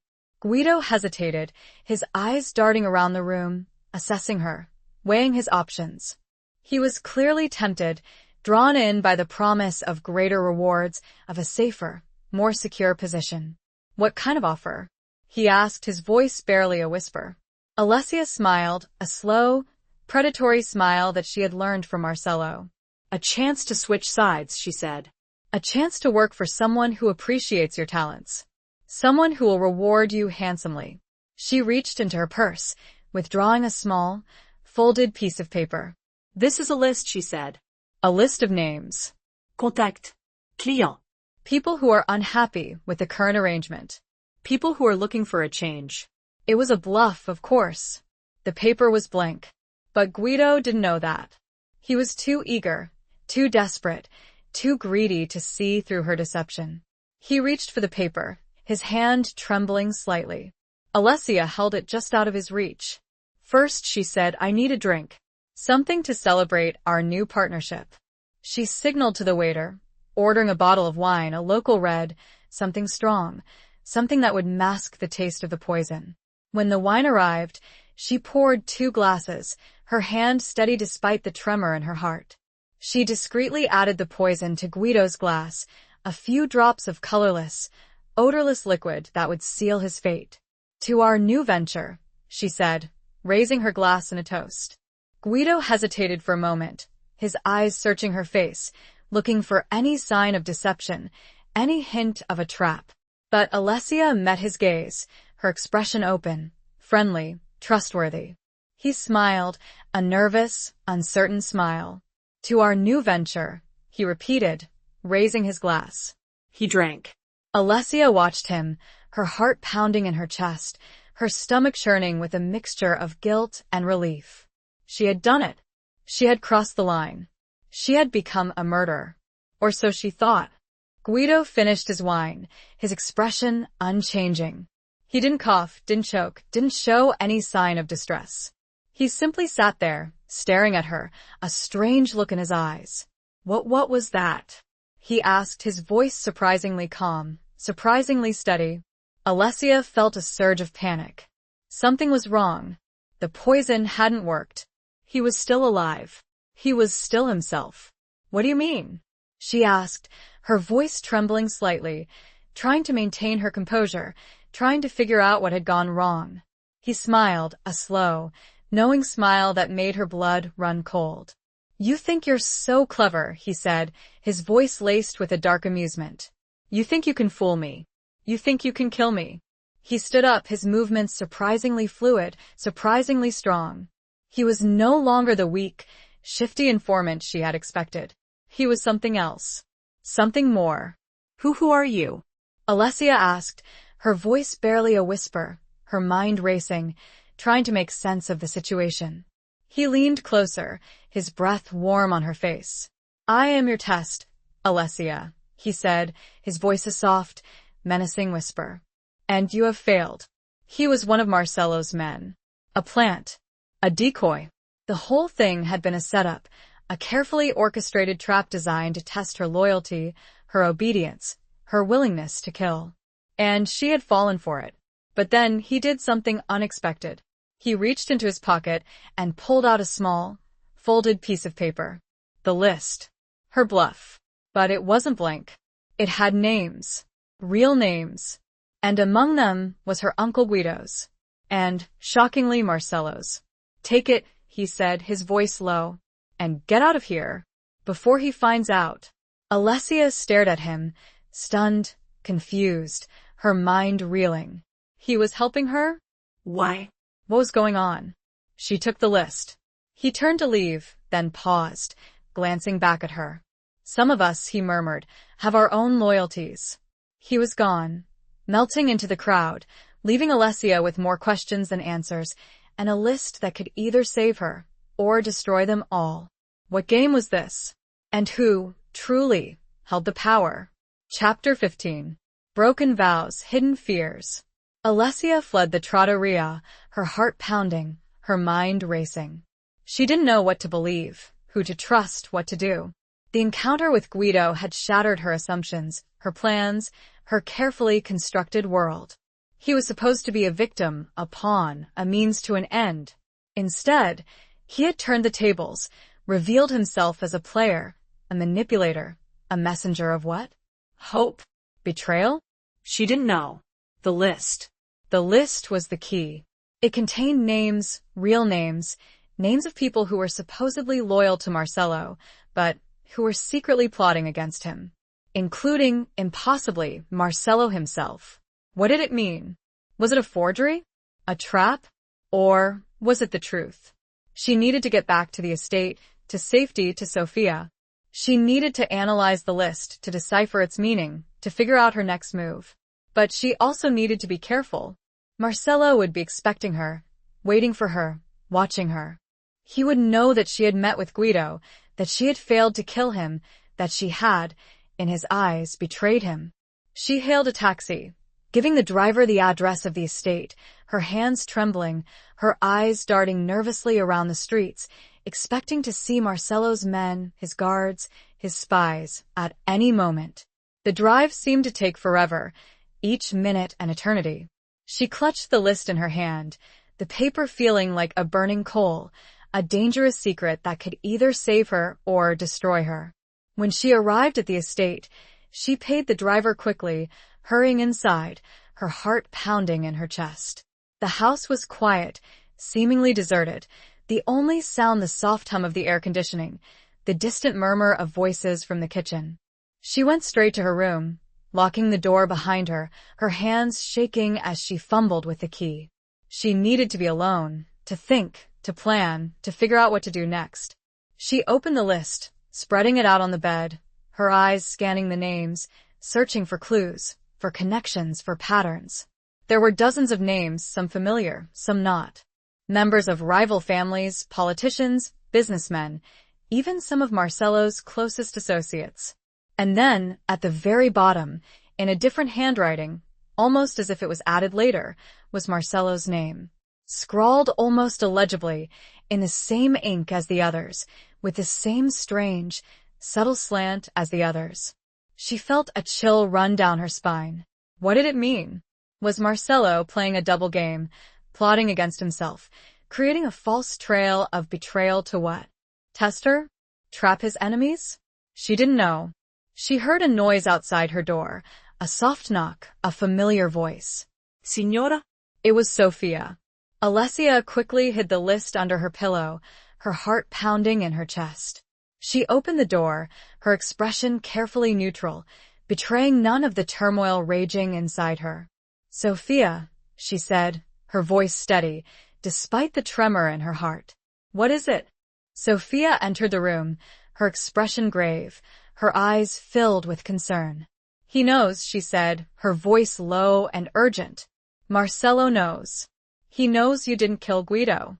Alessia felt a surge of panic. She had expected this, anticipated it, but hearing the words, seeing the fear in Sophia's eyes, made it real, made it terrifying. How? Alessia asked, her voice barely a whisper. Sophia shook her head. He has eyes everywhere, she said. Spies. Informants. He knows everything that happens in this house, in this city, in this world. What do I do?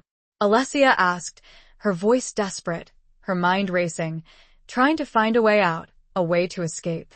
Sophia looked at her, her eyes filled with a mixture of pity and something else. Determination? Defiance? You have to leave, Sophia said. Tonight. Now. Before he gets back. Leave? Alessia repeated, her voice incredulous. Where would I go? How would I? Sophia reached into her pocket and pulled out a small, folded piece of paper, a map, and a set of keys. There's a car, Sophia said. An old Fiat. It's hidden in the back garage. It's not much, but it will get you away from here. She pressed the keys into Alessia's hand. But where should I go? Alessia asked, her voice trembling. Florence, Sophia said. I have a friend there. Someone who can help you. Someone you can trust. She handed Alessia another slip of paper, this one with an address. Alessia stared at the map, the keys, the address, her mind reeling. This was it. Her chance to escape, to run, to disappear. But it was also a risk, a gamble, a leap of faith. Why are you doing this, Sophia? Alessia asked, her voice choked with emotion. Why are you helping me? Sophia looked at her, her eyes filled with a deep sadness, a profound regret. Because I have seen too much, she said. Too much death. Too much betrayal. Too much pain. I don't want you to become another victim. Another ghost. Alessia felt tears welling up in her eyes. She reached out and took Sophia's hand, her grip firm, her gratitude overwhelming. Thank you, she said, her voice choked with emotion. Thank you, Sophia. Sophia nodded, a slow, deliberate movement. Go, she said. And don't look back. Alessia turned to leave, then paused, looking back at Sophia, a question burning in her mind. The list, Alessia said. What does it mean? Marcello's name, why is it there? Sophia's expression darkened, her eyes filled with a mixture of fear and anger. It means, she said, her voice low and bitter, that he is playing a game. A game far more dangerous, far more complex than you can possibly imagine. A game with no winners, only losers. And then, almost to herself, he always does. Alessia didn't understand, but she knew that she had to leave, to run, to escape. She had to find out the truth, to uncover the secrets, to expose the lies.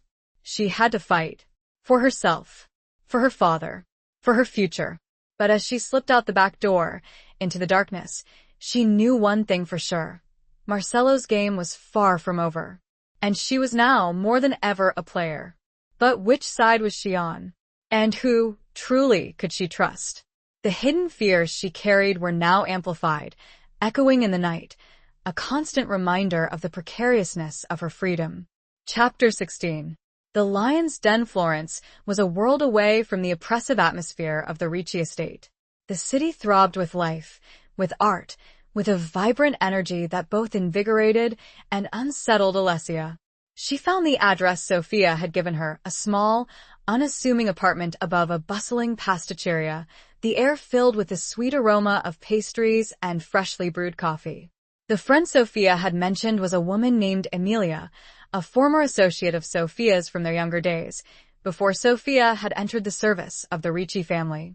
Emilia was a striking woman, with fiery red hair, piercing green eyes, and a sharp wit that belied a warm heart. She welcomed Alessia with open arms, offering her food, shelter, and a listening ear. Sophia tells me you're in trouble, Emilia said, her voice direct but kind, as they sat at a small table in the kitchen, sipping strong espresso. Alessia nodded, her hands trembling slightly as she recounted the events of the past few weeks, the forced marriage, the discovery of her father's murder, the encounter with Guido, the list, her escape from the estate. Emilia listened patiently, her expression unchanging, her eyes fixed on Alessia's face. When Alessia had finished, Emilia didn't speak for a long moment. The silence stretched, thick and heavy, punctuated only by the clatter of dishes from the pasticceria below, the murmur of voices from the street. Finally, Emilia spoke. Sophia was right to send you to me, she said. You're in danger. Grave danger. Marcello Ricci is not a man to be trifled with. I know, Alessia said, her voice barely a whisper. But I don't understand. The list, his name, what does it mean? Emilia sighed, a soft, weary sound. It means, she said, that Marcello is playing a game. A game he's been playing for a long time. A game with many layers, many players, many victims. But why? Alessia asked, her voice desperate. Why would he put his own name on the list? Why would he? Emilia leaned forward, her voice low and urgent. Marcello is obsessed with control, she said. With power. He trusts no one. Not even himself. He creates these tests, these traps, these scenarios, to weed out his enemies, to test the loyalty of his allies, to consolidate his power. But his own name? Alessia repeated, still struggling to understand. It's a way to throw people off, Emilia explained. To create confusion, to sow discord, to make everyone suspect everyone else. It's a way to control the narrative. To make sure that no one knows the truth. Except him. Alessia felt a chill run down her spine. Marcello was even more cunning, more ruthless, more manipulative than she had imagined. He was a master puppeteer, pulling the strings of everyone around him, playing them against each other, creating a web of deceit and betrayal. The other names on the list, Emilia continued. They are real. They are people who are plotting against him. Or people he believes are plotting against him. Some may be innocent. Some may be guilty. It doesn't matter. He will use them. He will eliminate them. He will win. And what about me? Alessia asked, her voice trembling. What role do I play in his game? Emilia looked at her, her eyes filled with a mixture of pity and something else. Respect? Admiration? You, Alessia, she said, are the wild card. The unpredictable element. The one he can't control. The one who threatens him. But why? Alessia asked. I'm just his wife. A pawn. Emilia shook her head. You're more than that, she said. You're DeSantis. Your blood is powerful. Your spirit is strong. You have potential. And that scares him. So what do I do? Alessia asked, her voice desperate. How do I win? Emilia smiled, a slow, knowing smile that didn't quite reach her eyes. You don't win, Alessia, she said. You survive. You outsmart him. You expose him. You break the game. She reached into a drawer and pulled out a small, leather-bound book. This is a journal, she said. It belonged to my father. He was a journalist.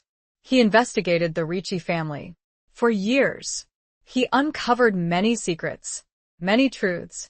He was killed. For it. Alessia took the journal, her hands trembling. This was it. Her weapon. Her chance to fight back.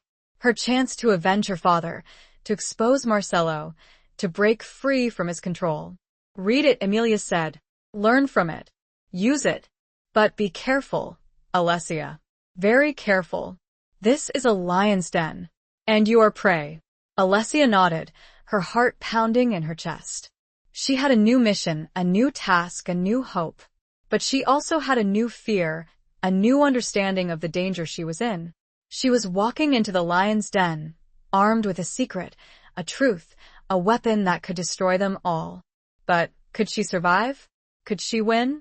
Or would she become another victim, another ghost, another casualty of Marcello Ricci's deadly game? As she opened the journal, she knew one thing. The game had just begun. And she was playing for keeps. The stakes? Everything.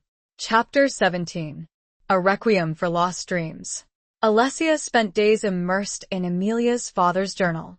It was a chronicle of corruption, betrayal, and violence, a detailed account of the Ricci family's rise to power, their ruthless tactics, their countless victims. The journal painted a picture of Marcello's father, Lorenzo Ricci, as a man even more cruel and ambitious than Marcello himself, a man who had built his empire on blood and fear. The journal also contained information about Isabella, Marcello's mother. It confirmed Alessia's suspicions. Isabella had been murdered, not by a fall from a horse, but by Lorenzo himself, in a fit of jealous rage after he discovered her affair with Giovanni. But the most shocking revelation was about Marcello. The journal revealed that Marcello, as a young boy, had witnessed his mother's murder. He had seen his father kill her, and he had done nothing. He had remained silent, protecting his father, upholding the family honor, becoming complicit in the crime. Alessia felt a wave of nausea wash over her. She had known that Marcello was ruthless, that he was capable of violence, that he was a master manipulator. But this was something else. This was a level of darkness, of depravity, that she could barely comprehend. She understood now. Marcello's obsession with control, his paranoia, his distrust, his constant testing of loyalty, it was all a reflection of his own trauma, his own guilt, his own deep-seated fear. He was trapped in a cycle of violence, a cycle of betrayal, a cycle he had inherited from his father, a cycle he was perpetuating, a cycle he couldn't escape. The journal also contained information about Giovanni, Isabella's lover. He hadn't been killed, as Alessia had assumed. He had escaped, disappeared, gone into hiding, and he had taken something with him. Something valuable. Something that Lorenzo Ricci had desperately wanted. Something that Marcello was still searching for. A child. Isabella and Giovanni had a child together. A son who was Marcello's half-brother. A son who was the rightful heir to the Ricci empire. A son who was alive. Alessia felt a surge of hope, a glimmer of light in the darkness. This was it. Her weapon. Her chance to strike back at Marcello, to expose him, to destroy him.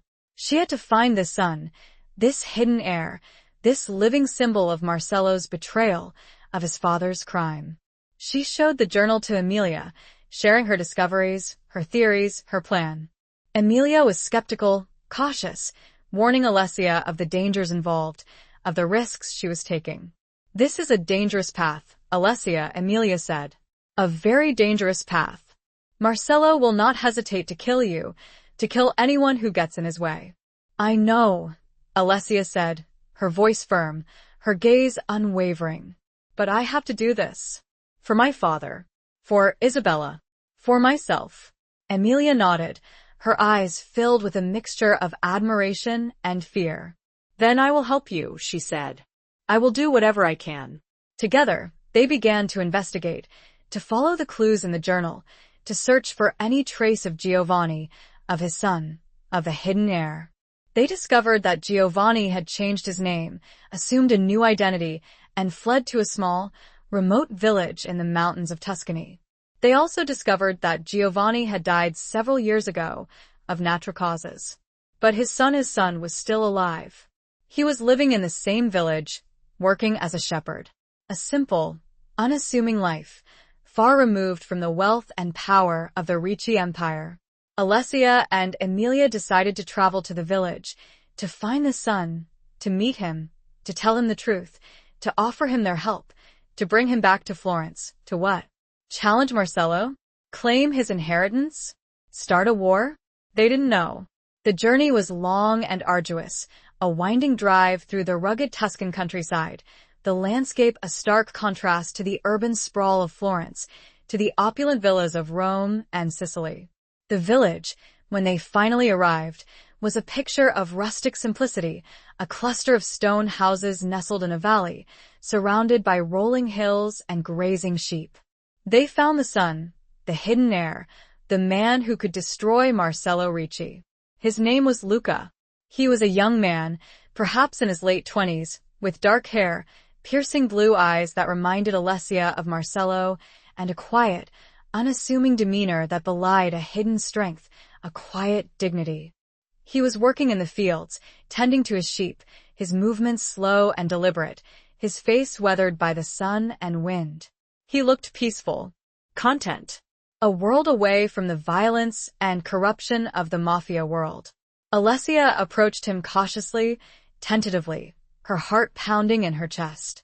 She introduced herself, using a false name, a precaution she had learned from Emilia. She told him that she was a researcher, a journalist, working on a story about the history of the region. He was wary, suspicious, his eyes searching her face, looking for any sign of deception, any hint of a trap. But Alessia met his gaze, her expression open, friendly, trustworthy. She spent several days with Luca, talking to him, getting to know him, learning about his life, his dreams, his hopes.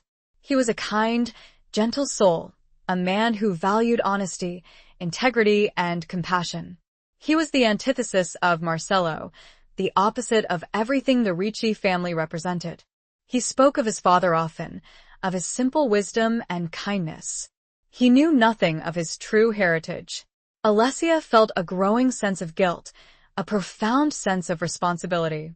She was about to shatter his world, to reveal a truth that would change his life forever, to drag him into a dangerous game, a deadly conflict that he hadn't asked for, that he didn't deserve.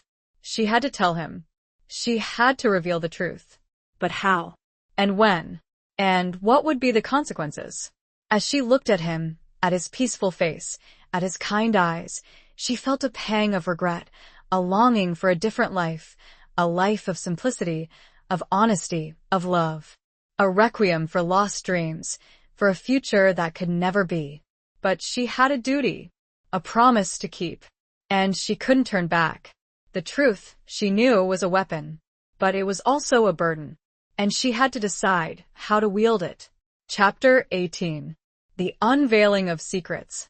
Alessia chose a quiet evening, under the vast, star-studded Tuscan sky, to reveal the truth to Luca. They were sitting on a hillside overlooking the village, the air cool and crisp, carrying the scent of pine and wild herbs. The only sound was the gentle bleating of sheep, the distant murmur of voices from the village. "Luca," Alessia began, her voice hesitant, her heart pounding in her chest. "There's something I need to tell you. Something important. Something about your father." Luca looked at her, his expression curious, his blue eyes searching her face. "What is it?" he asked, his voice calm, his demeanor unwavering.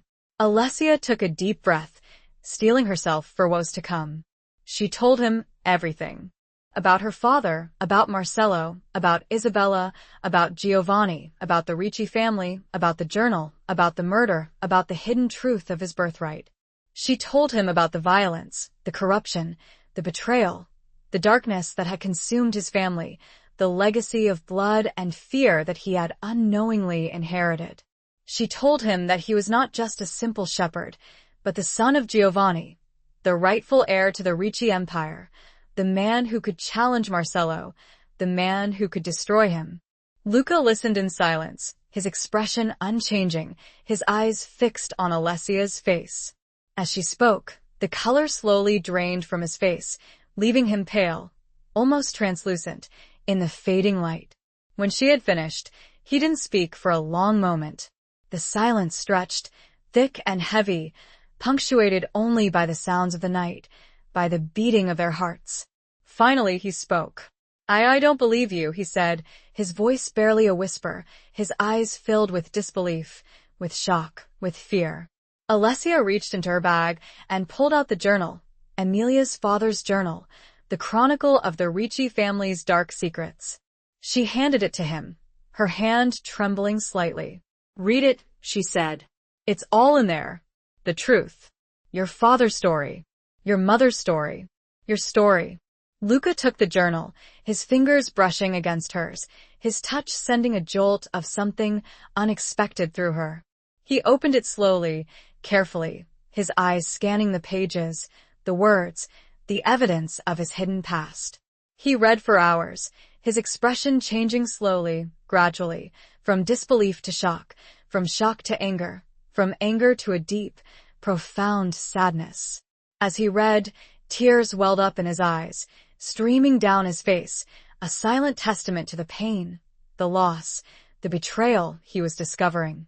When he had finished, he closed the journal, his hands trembling, his body shaking with emotion. He looked at Alessia, his eyes filled with a mixture of grief, rage, and something else. Determination? Resolve? "It's true," he said, his voice choked with emotion. "It's all true." Alessia nodded, her own eyes filling with tears. "I'm so sorry, Luca," she said. "I'm so sorry to bring you this burden." He shook his head. "It's not your fault," he said. You brought me the truth. You gave me my father back." He stood up, his movements slow and deliberate, his body silhouetted against the starlit sky. He looked different, stronger, more resolute, more dangerous. "What do I do now?" he asked, his voice firm, his gaze fixed on the horizon. Alessia stood up beside him, her hand reaching out to touch his arm, a gesture of comfort, of support, of solidarity. "You have a choice, Luca," she said. "You can stay here, live your life, forget about this world. Or you can fight. You can claim your inheritance. You can challenge Marcello. You can avenge your father." He turned to face her, his eyes searching her face, looking for answers, for guidance, for strength. "And what do you want me to do, Alessia?" he asked, his voice low and intense. Alessia met his gaze, her chin lifted in defiance, her heart pounding in her chest. She knew what she wanted. She wanted justice. She wanted revenge. She wanted to destroy Marcello Ricci, the man who had destroyed her life, the man who had murdered her father, the man who represented everything she despised. But she also knew that this was Luca's choice, his decision, his life. She couldn't force him, couldn't manipulate him, couldn't use him as a weapon in her own personal war.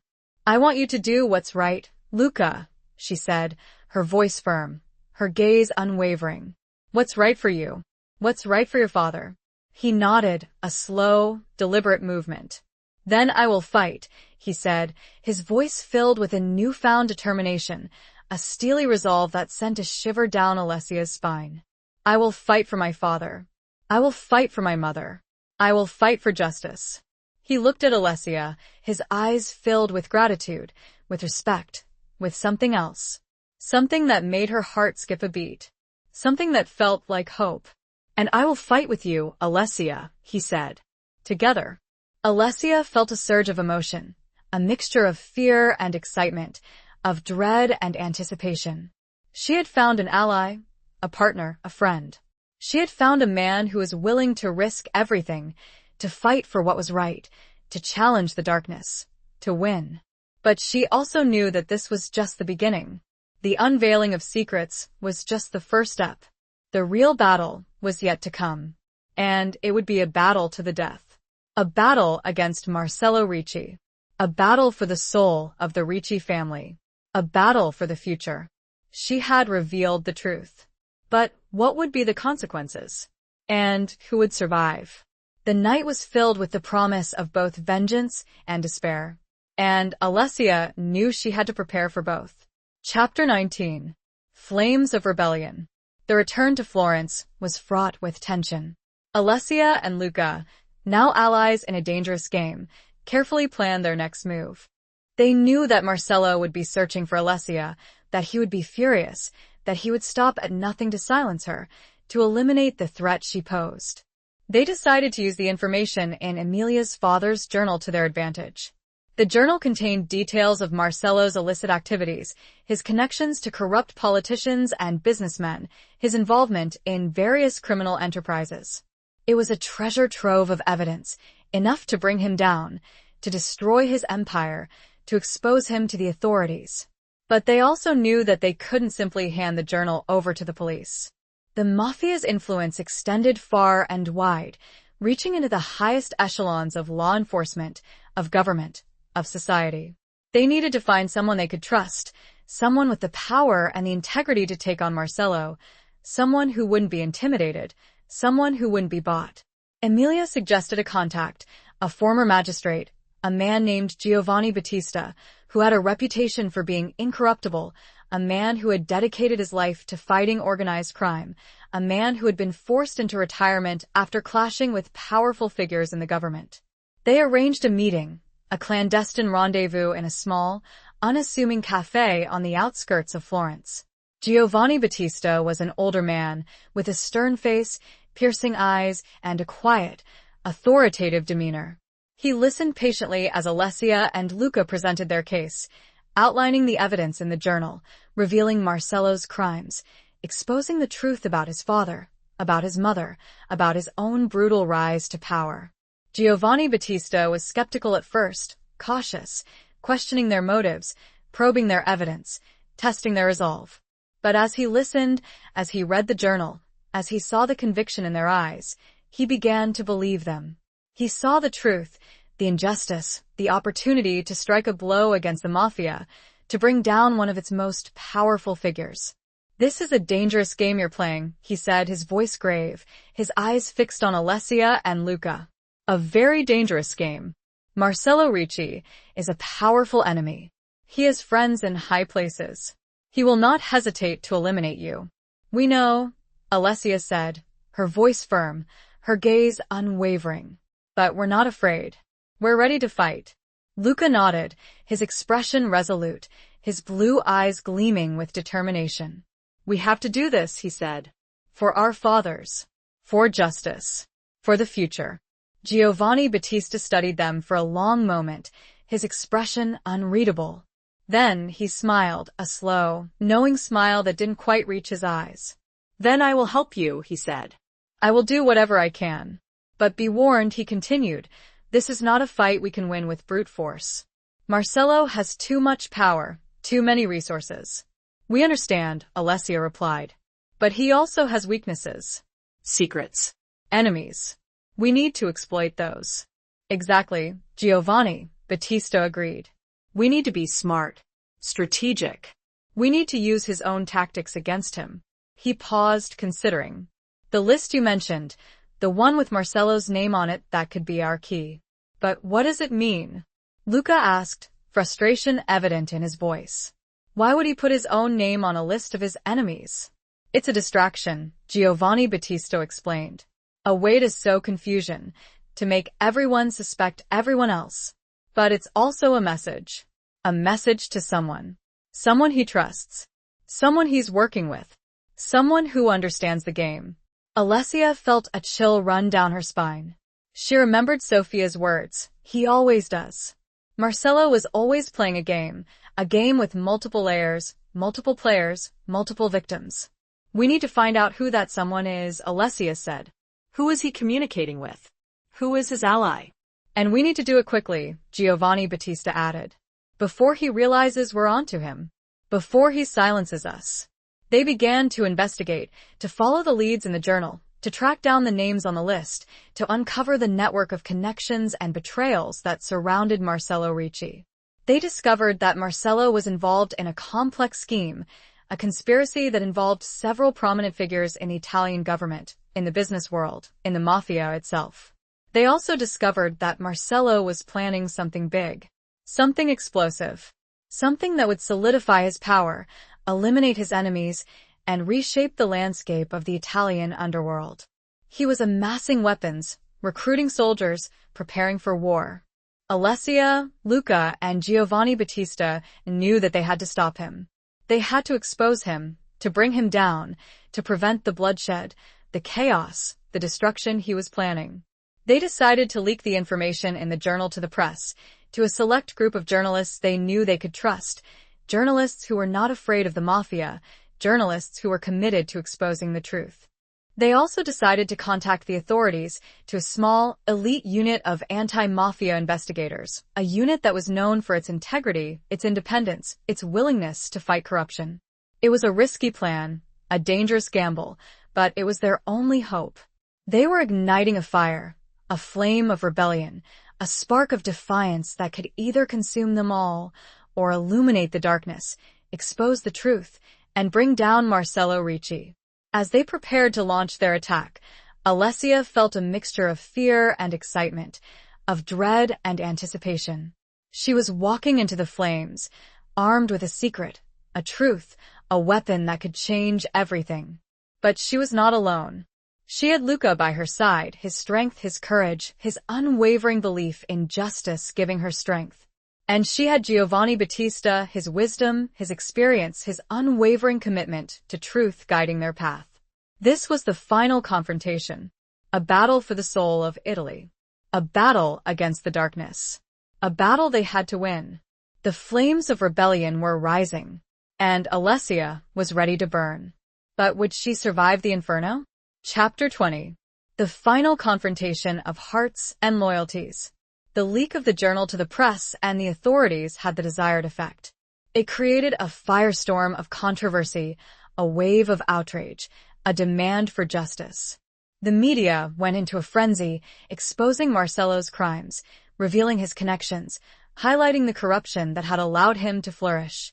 The authorities launched an investigation, raiding his properties, seizing his assets, arresting his associates.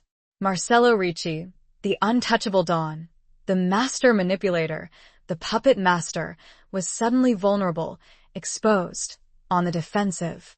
He retaliated, of course.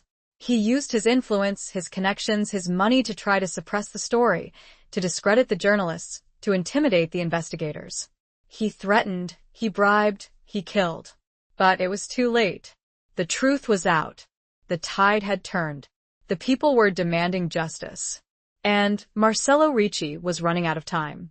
Alessia, Luca, and Giovanni Battista went into hiding, moving from safe house to safe house, constantly on the alert, aware that Marcello's assassins were hunting them, that their lives were in danger. They continued to work, to gather evidence, to coordinate their efforts, to prepare for the final confrontation. They knew that Marcello would not go down without a fight. He would not surrender. He would not be taken alive. He would fight to the death, taking as many people down with him as he could. The final confrontation took place at the Sicilian estate, the ancestral home of the Ricci family, the place where it had all begun, the place where it would all end. Marcello had retreated there, surrounded by his loyal soldiers, his guards, his assassins, preparing for a siege, for a final stand. Alessia, Luca, and Giovanni Battista, along with a small team of anti-mafia investigators, infiltrated the estate, using their knowledge of its layout, its secrets, its hidden passages. They moved silently, stealthily, through the darkened corridors, the empty rooms, the shadows of the past.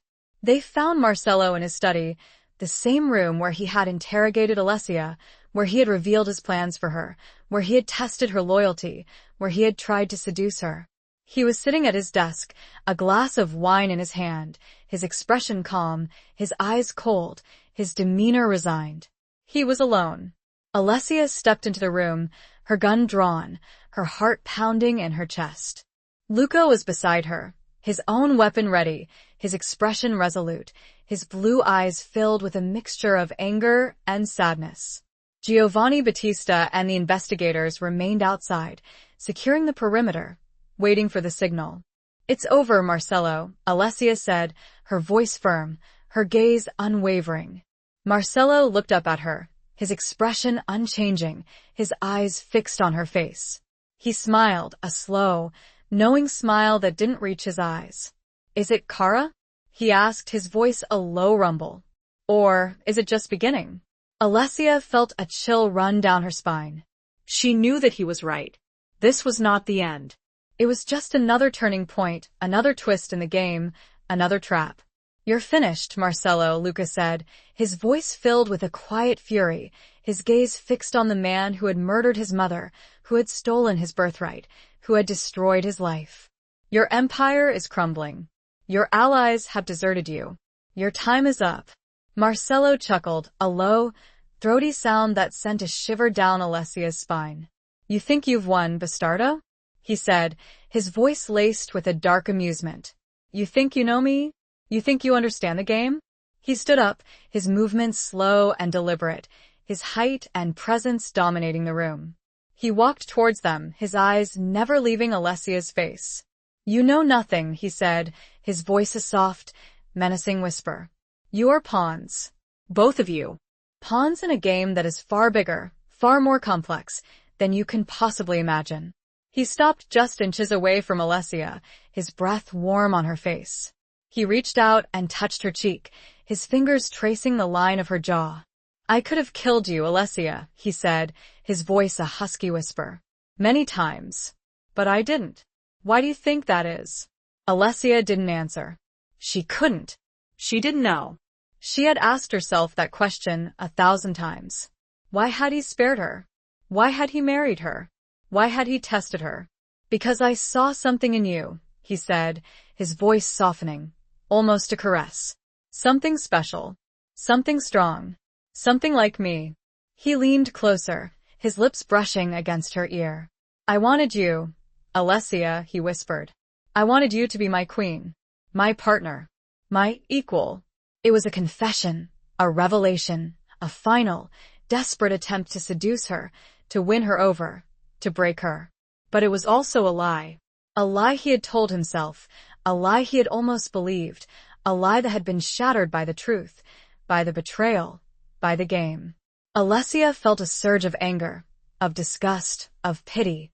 She saw the broken boy in him, the lost soul, the victim of his father's cruelty, the prisoner of his own darkness. But she also saw the monster, the killer, the destroyer, the man who had to be stopped. "It's over, Marcello," she repeated, her voice cold, her gaze unwavering. "You've lost." She raised her gun, pointing it at his heart, her finger on the trigger, her hand steady despite the tremor in her heart. He smiled, a sad, resigned smile that finally reached his eyes. "Perhaps," he said. "But I will not go down alone." He reached into his jacket, pulling out a small, silver detonator. A bomb. He was going to blow up the estate, to kill them all, to take everything down with him.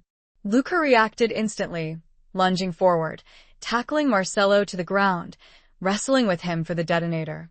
They struggled, grappling, fighting, their bodies locked in a deadly embrace. Alessia hesitated for a moment, her mind racing, her heart pounding. She could shoot Marcello, kill him, end it all. But she would also kill Luca. She couldn't do it. She wouldn't. She made a decision. A choice. A sacrifice. She threw herself on top of them, shielding Luca with her body, protecting him from the blast, offering herself as a sacrifice. This act, this final, ultimate act of defiance, was her answer. Her truth. But the explosion never came. Marcelo had released the detonator. It clattered to the floor, harmless, inert. He had chosen not to use it. He had chosen to surrender. Luca, stunned, confused, pulled himself away from Marcelo, his eyes filled with disbelief, with shock, with gratitude. Alessia looked at Marcelo, her eyes searching his face, looking for answers, for explanations, for something. He met her gaze, his eyes filled with a mixture of sadness, regret, and something else. Something that looked like love. "It's over, Kara," he said, his voice a soft, weary whisper. "The game is over." The authorities arrived, arresting Marcelo, taking him away, leading him out of the study, out of the estate, out of her life. Alessia watched him go, her heart aching, her mind numb, her body trembling. She had won. She had survived. She had broken the game. But at what cost? She looked at Luca, his face bruised and bloodied, his eyes filled with a mixture of relief and sorrow. He had found his father, his family, his truth. But he had also lost his innocence, his peace, his future. They had both been changed, forever, by the game, by the darkness, by the love. The final confrontation had ended, but the scars remained. The wounds were deep. The healing would take time. The loyalties had been tested. The hearts had been broken. But a new day was dawning. A day of hope. A day of possibility. A day of freedom. But was it truly freedom? Or just another illusion? Only time would tell. Epilogue. 1 year later, Alessia stood on the balcony of a small villa overlooking the Tuscan countryside. The air was warm and fragrant, carrying the scent of olive trees, wild herbs, and the distant sea. The sun was setting, painting the sky in hues of orange, pink, and purple, a breathtaking spectacle of natural beauty. It was a peaceful scene, a tranquil setting, a world away from the violence, the betrayal, the darkness she had experienced. She had found a measure of peace, a semblance of healing, a fragile sense of hope. She was not alone. Luca stood beside her, his arm around her waist, his body warm and strong against hers. They had built a life together, a life based on trust, on respect, on love. It was a quiet life, a simple life, a life far removed from the wealth and power of the Ricci Empire.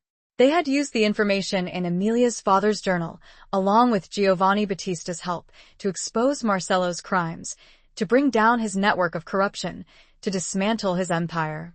Marcello had been sentenced to life in prison, his power broken, his legacy destroyed, his name forever tarnished. The other names on the list, the traitors, the conspirators, the enemies, had been dealt with, some arrested, some disappearing, some killed. The Italian underworld had been shaken, reshaped, transformed.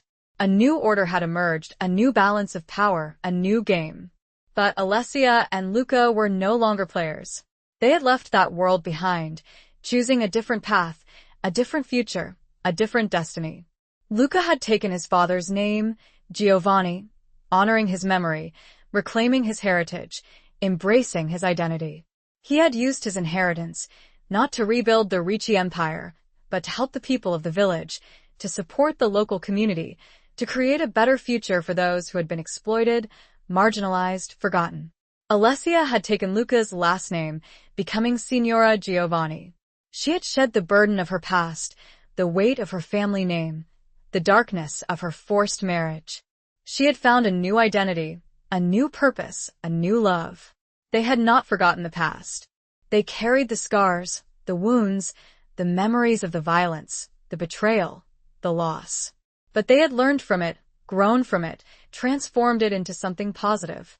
They had created a foundation, a charity, dedicated to helping the victims of organized crime, to supporting those who had been affected by the mafia's cruelty, to providing education, opportunity, and hope to those who had been denied it. They had also become parents. A daughter, Isabella, named after Marcello's mother, the woman who had been murdered, the woman who had represented a different kind of love, a different kind of family. Alessia looked at Luca, his face etched with lines of contentment, his blue eyes filled with love, his arm holding her close. She felt a surge of gratitude, of happiness, of peace. "Do you ever regret it?" Luca asked, his voice a soft whisper, his gaze fixed on the setting sun. Leaving that world behind? The power? The wealth? The life you could have had? Alessia smiled, a slow, knowing smile that reached her eyes. Never, she said, her voice firm, her gaze unwavering. I found something more valuable. Something real. Something worth fighting for. She leaned against him, her head resting on his shoulder, her body fitting perfectly against his. She felt his warmth, his strength, his love. And you? She asked. Do you ever regret becoming who you are? Luca looked at her, his eyes filled with a deep tenderness, a profound affection, a love that transcended words. Never, he said, his voice a husky whisper. I found my father. I found my family. I found you. He kissed her then, a slow, gentle kiss that sealed their bond, their love, their future. It was a kiss of hope, of peace, of promise. As the sun dipped below the horizon, casting a final, golden glow over the Tuscan landscape, Alessia knew that she had made the right choice. She had escaped the darkness, broken the cycle of violence, found her true self, her true love, her true home. The game was over. The wounds were healing. The future was theirs. And as Isabella, their small, sleeping daughter, gurgled softly in the next room, Alessia realized something profound.